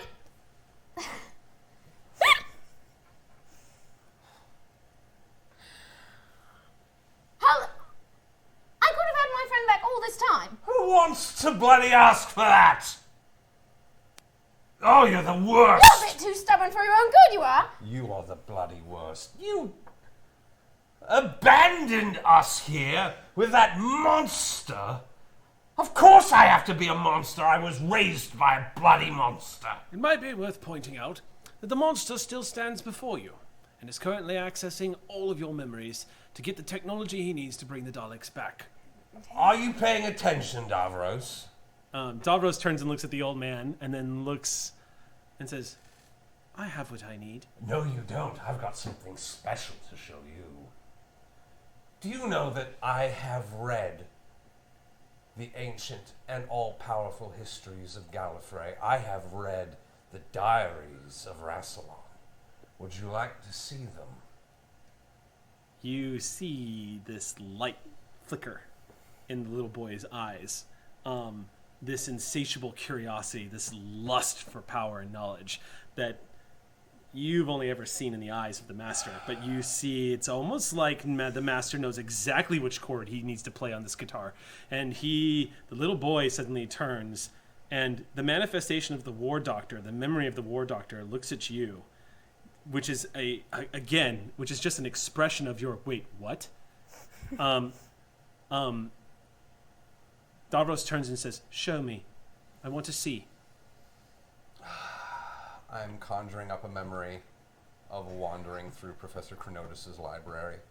you are all in a very familiar-looking study suddenly. It's jarring how many psychic jumps you've done from memory to memory, but at this point, it's starting to become rather fuzzy, like the psychic connection is undergoing an intense amount of strain. You better be doing what I was hoping you'd be doing, because otherwise it's going to go really poorly. No. Look, I'm not psychic. But this... No. This is not your adversary. Your battle's to come.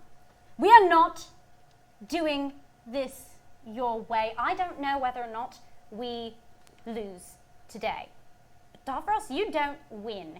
And I want to know how many story points to blow to pull all of that knowledge he's been downloading back out, not technically, but psychically. It's going to be a lot. That's a huge Yes, it story is. shift. And I'll let you do it, but it's going to be incredibly dangerous for you. Okay, Can fine. anyone else I am going to assist with try. it? I'm going to run over and grab What are you grabbing? Rococo by the shoulders. Okay. I'm just drawing it out. Tell what I'm they're doing. physically grabbing. And I'm not mentally Gina? grabbing. I'm not taking Yeah. any. What would the manifestation of Finn do, seeing the master charge over to Rococo? Because Actually, perfect. Well, you're charging Roko? Yeah. he's charging Perfect. Roko. Oh. I'm going to grab you. I'm going Okay. to look you in the eyes. I beg of you. Please, end this. I'm begging. I need you to do it now. Roko, even though it's Finn who's looking him in the eyes, you are looking him in the eyes. And you're seeing I need it now. a side of him you've... You know what to do. Please. It's suddenly becoming apparent that you're actually witnessing somebody who's begging you. It'll be all right. Just please, now. This is the only way. I take the sonic drill Okay? and I hand it to Finn. Davros is watching curiously. What do you hope to achieve with this? I'm putting in your mind the notion that this might get mirrored in the real world. Okay. Doctor. And the book, This my isn't memory of my me is job. holding the book, looking at it, Do it. studying it, Don't do it. There's hope. flipping it up and down. And I just open the first page and begin to read the title. And what's the title? The Wise and All-Powerful Ancient Histories of Gallifrey. Okay. And it's shimmering with life, and the words are turning and spinning. There is something deep about it, and it is filled with the knowledge of how to manipulate minds and how to control people. Davros looks at it lustfully and approaches it. He approaches the memory. Doctor, take it. This isn't for me. It has a setting called Zap. Yes. Yeah. I aim it at Davros. Damn it, people. It's Okay, you aim it at Davros. Davros Give does it to me. Davros does. I'm not gonna shoot you. Um, Doctor, Loaded up with guns. Just saying. look at me. it's the real world. It is not dishonorable to die as oneself as they please. That is not a choice for you if they have made it. The master's eyes gleam with Davros, power. Davros, you see him. Chronotis begs as he's being dragged away. You're watching this memory of Chronotis' destruction and the Lord President taking this, and then you watch the memory start to warp a little bit, and the Master freezes as he's holding this tome, and you watch the child Davros gently pull the tome out of the memory. Zap. Don't do it. You see he stops and looks at you, and you see a wave, and nothing happens to Davros. as he smiles at you and says, "You cannot stop this, Doctor." And he Doctor. opens the book. You're not listening. To what? You feel Davros begin to access the memories of your read-through. I didn't read it. Yeah. So he gets to the first page and begins to realize it's gibberish. What is this? I have very little story points left. I'm going to try and reach out and force her in the real world to zap me with my sonic drill right in the back of the head. So, But because how many it's a story points do projection you have has to left? go through me. 3, unless I got any from like a reboot. I was down to like It's 3. gotta contest through me. Unless I got This is my any thing. in the middle. I was out because I killed that angel a while ago. Yeah. This is literally what I'm good at, is just forcing people to make bad impulsive decisions. We So- can donate story points, right? You can, yeah. I rule that I didn't spend my 2 Sonic points earlier. Can I donate them? I can donate story points too. I haven't spent any this week. No. I'm not going to let a donation Thank you. take place here. This is going to be Tal. You can burn all 3 of those. Yeah. Hail Mary. Okay. Burn all 3 of your story points. I was gonna donate them to you. Okay. I was gonna donate them to Davros. Now look, if your action is to actually empower Tal, you can do it. In character, I'm not helping. If you want to empower the master attempting to stop Davros right now, I will let you all donate 1 story point for whatever he's about to do. But I have Yeah. a donation point left, so. Point to from the the master. so let's do this. Who's gonna give Tal power with the story point?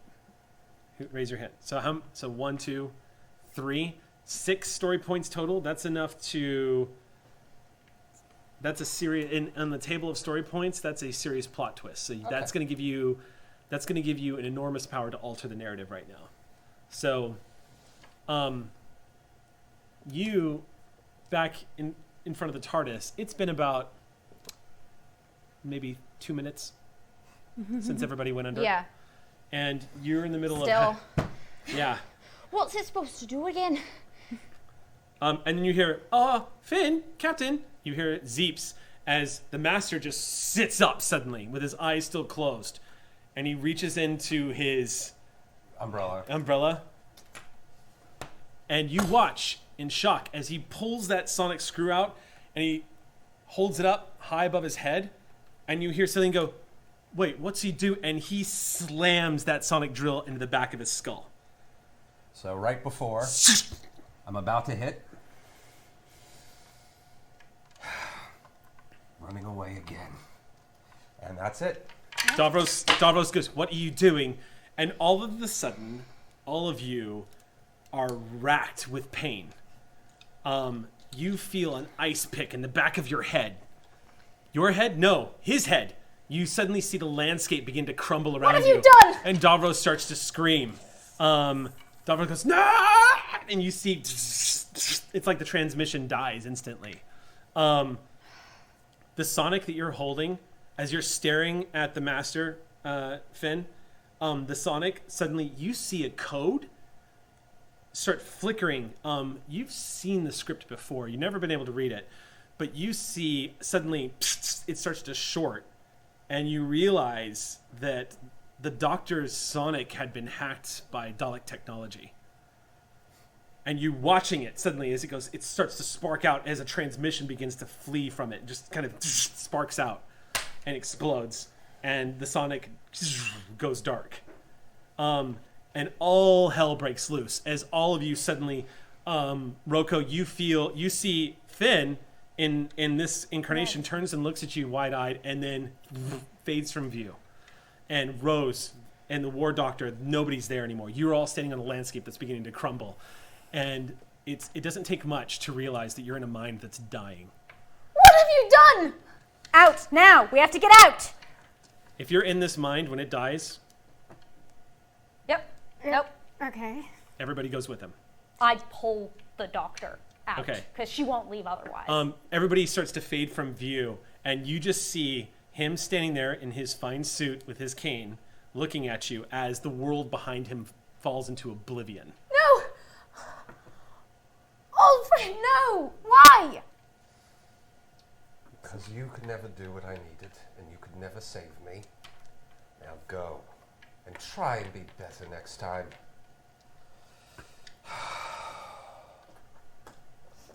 I'm running towards the master. That's the last thing you remember, is reaching out to him. It's the last time you see his eyes open, is the look on his face as you're rushing towards him, and your eyes flicker open, and Roko's holding you, and you're back.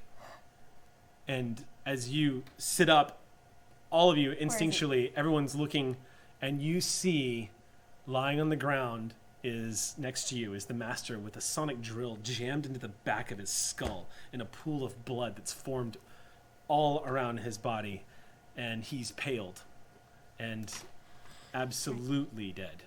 They were never meant to be weapons. What the hell happened to him? What? How was Davros in his mind? He was there the whole time.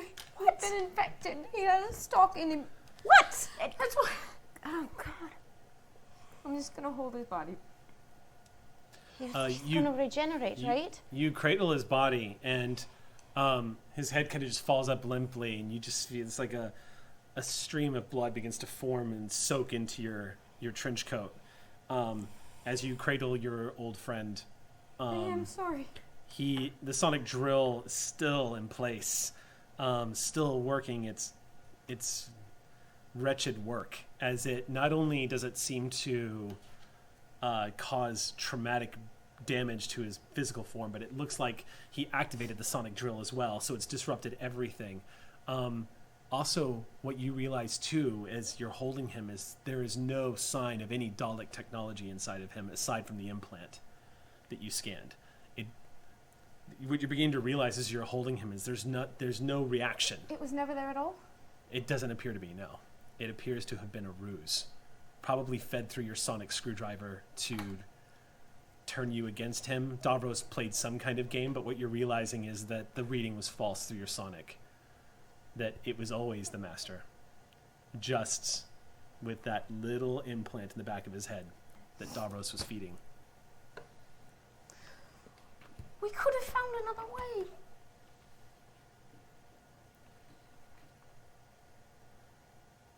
I'm gonna start looking. For what? Anything happen or no? We'll get to it. Yeah. All right. I'm just with my friend. Yep. Who lost her better friend, so it's sort of awkward, but. What are you looking for? With your bestie, I'll hang out with I you. have. Davros? Yeah. There's no sign of him. You're not sure, Finn, you have no idea what just took place. You're trying to scan psychically? Yeah, I can try to roll, like, it costs a story point to activate, and then I can try an awareness resolve to reach farther. I'll give you, if you just want to spend one story point, I'll give it to you. Yeah. You don't detect a presence of anybody else in the vicinity. No, in fact, yeah. You definitely do not detect Davros. Definitively do not detect Davros. In fact, what you're beginning to realize when you're in this real world state and you're beginning to reach out for him is killing himself the way he just did. There's no way Davros got away from that unscarred. That was probably, he was deeply embedded into the master's psyche. Even though it wasn't psychic, the truth of the matter is that Davros is mostly technology. So it was probably deeply traumatizing to be ripped from his body the way he just did. Probably not anticipating that the master would destroy himself to kill Davros. Is Davros still alive? You don't know, but you do know from psychic connections that probably hurt. Just a little bit. I don't need him to hurt. I need him to stop. You're not sure if Davros will be able to link again after that. Just your expertise with being able to psychically connect. That whole event would have been catastrophic for him. It's not good enough. didn't. But you're all Sorry, just sitting in Ken. silence, cradling the master's corpse, as you watch the doctor cradling his corpse. Didn't do well enough. I'm sure you did great. You and that big brain. Wish it had been just a little bigger. You may have saved us all. I would have hated that. The things I'm thinking I do not say out loud because it is just not a good moment for that. I have some tech. You did great. Don't worry. Don't worry. Right. It's okay. I'll have a word with all you later. Come on, let's go inside. We have 2 deadly enemies to stop, a universe to save. And I think there was I'm keeping something my about eye dinner. on him because we had that conversation and no one else knows about that conversation. You see a dead Time Lord in her arms. What was that? I said we have 2 deadly enemies to stop, a universe to save, and some kind of dinner. But first, do out of character knowledge check, or in character knowledge check, what is the Time Lord burial custom? I mean, I actually don't know that, to be honest with you, out of character, but I would think, They tend to be buried with their TARDIS, if I recall. I seem to recall something along those I'm lines. tempted to cremate you and send you back to the Bauhaus concert. That could end. Last time they tried to cremate me, it did not go well. No. We got a terrible TV movie out of it. That was my first Doctor Who, though. So. Then maybe he should be with Leviathan. I never got to ask why he wanted to be in that whale. We have a lot of decisions we'll never understand. Well, Doctor, maybe Cillian's just kind of like, maybe, I mean, I don't know if this is a good idea or bad. The only reason I'm recommending it is because it might be a solution just temporarily, but maybe Unit could hold on to him, and then when we get Gallifrey back, we can bury him back at home.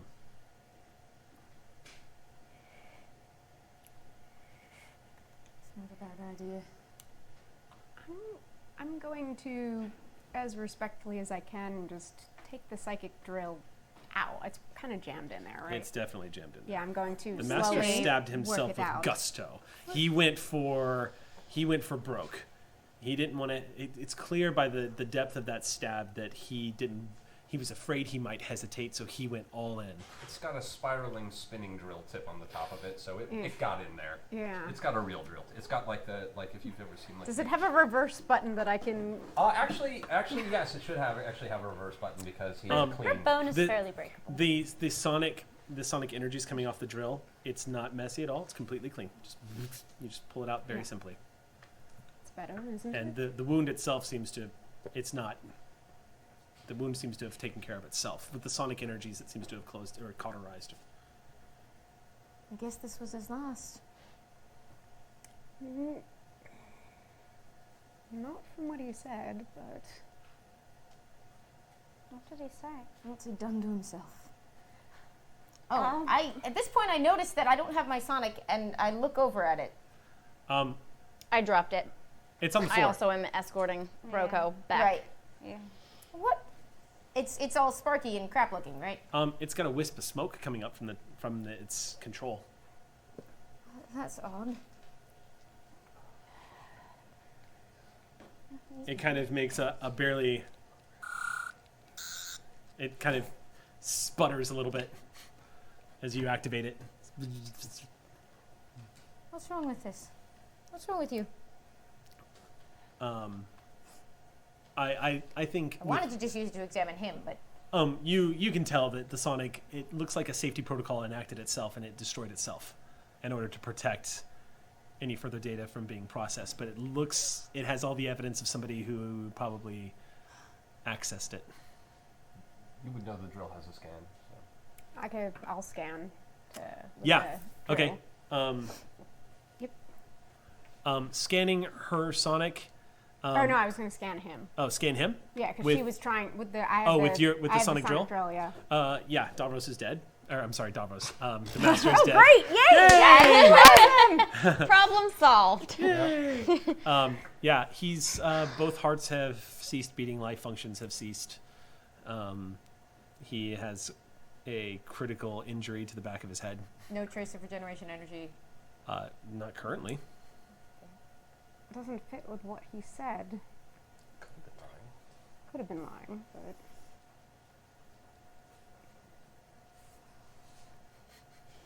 What's I have to find Nothing. I'm just.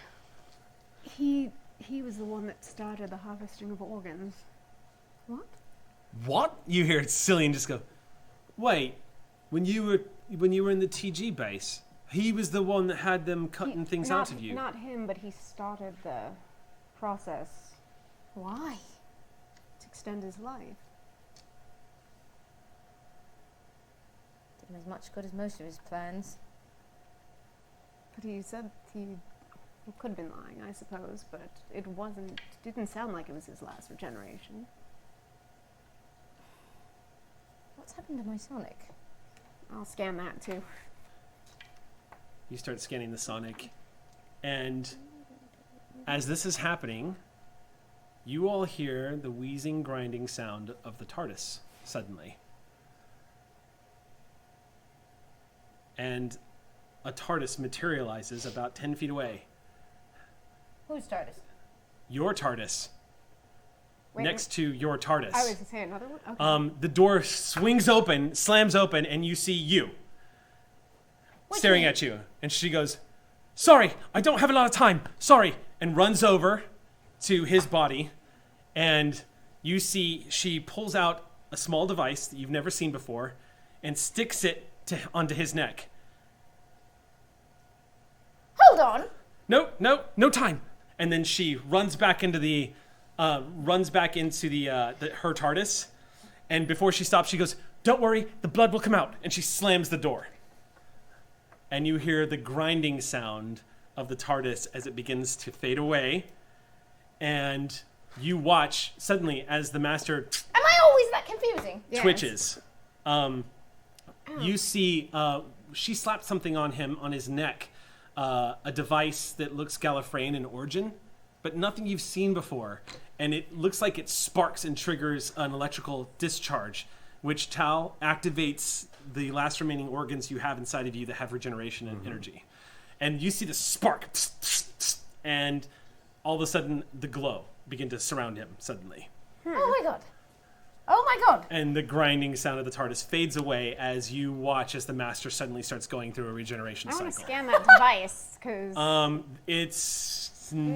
You start trying to scan it, and the scanner can't get anything. All it gets is there is a regeneration in progress.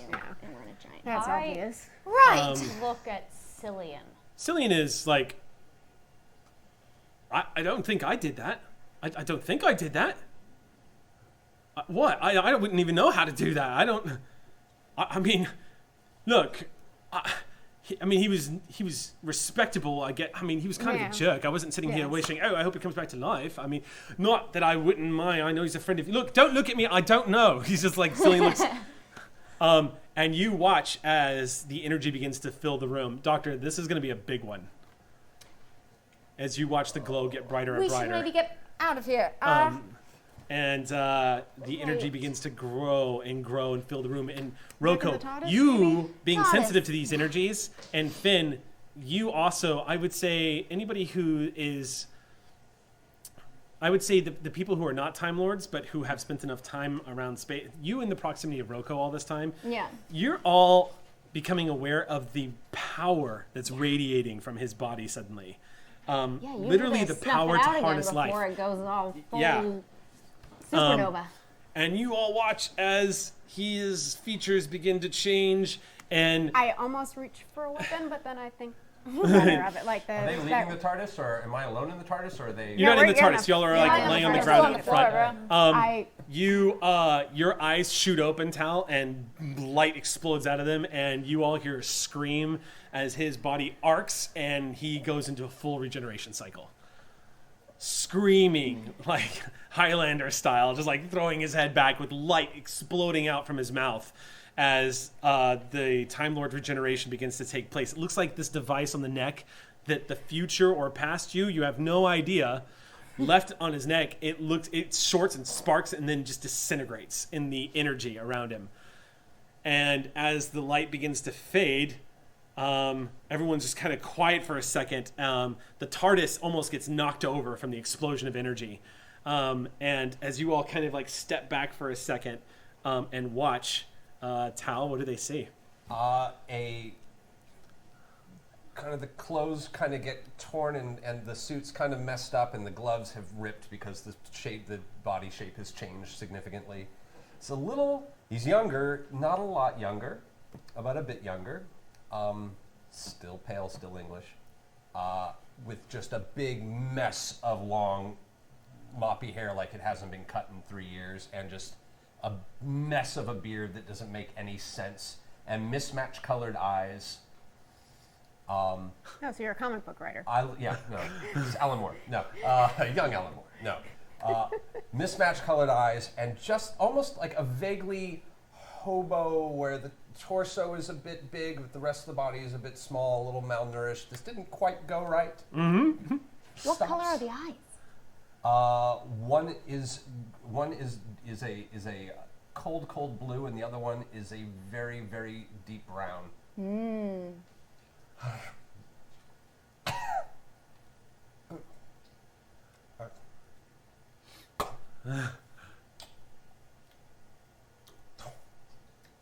Well, hello. Fucking wicked.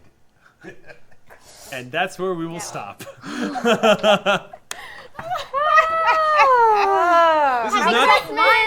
is not the Christmas episode I was expecting. What a session, guys. Everybody Who knew how much of that was coming? Everybody get Anyone? 4 story Anyone? points. All right. All right. It's not worth it. Everyone get 4 story points. story I started points, thinking thank about you. That means regeneration I, about the time that shit started going weird at the halfway point. So we've got 60 seconds before our sign off. I just want to tell everyone, I think we need to talk to him about it. great session today. Hey guys, it was so much fun.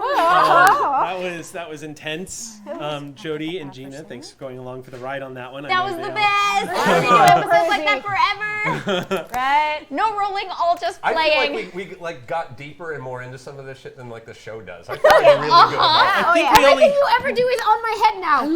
I think we only had 2 die rolls, right? There's an entire table. There's going to be I don't even Yeah, know. I had Yeah. something Wow. early on, We but- need to give all these hugs. So I'll go ahead and wrap us up here. What a crazy session. So if you R.I.P. didn't hear my me, feelings. 4 story points to everybody. Yeah. And We're more, gonna have to and more talk, coming. 'cause- Yeah, we're gonna need a Yeah. new character sheet.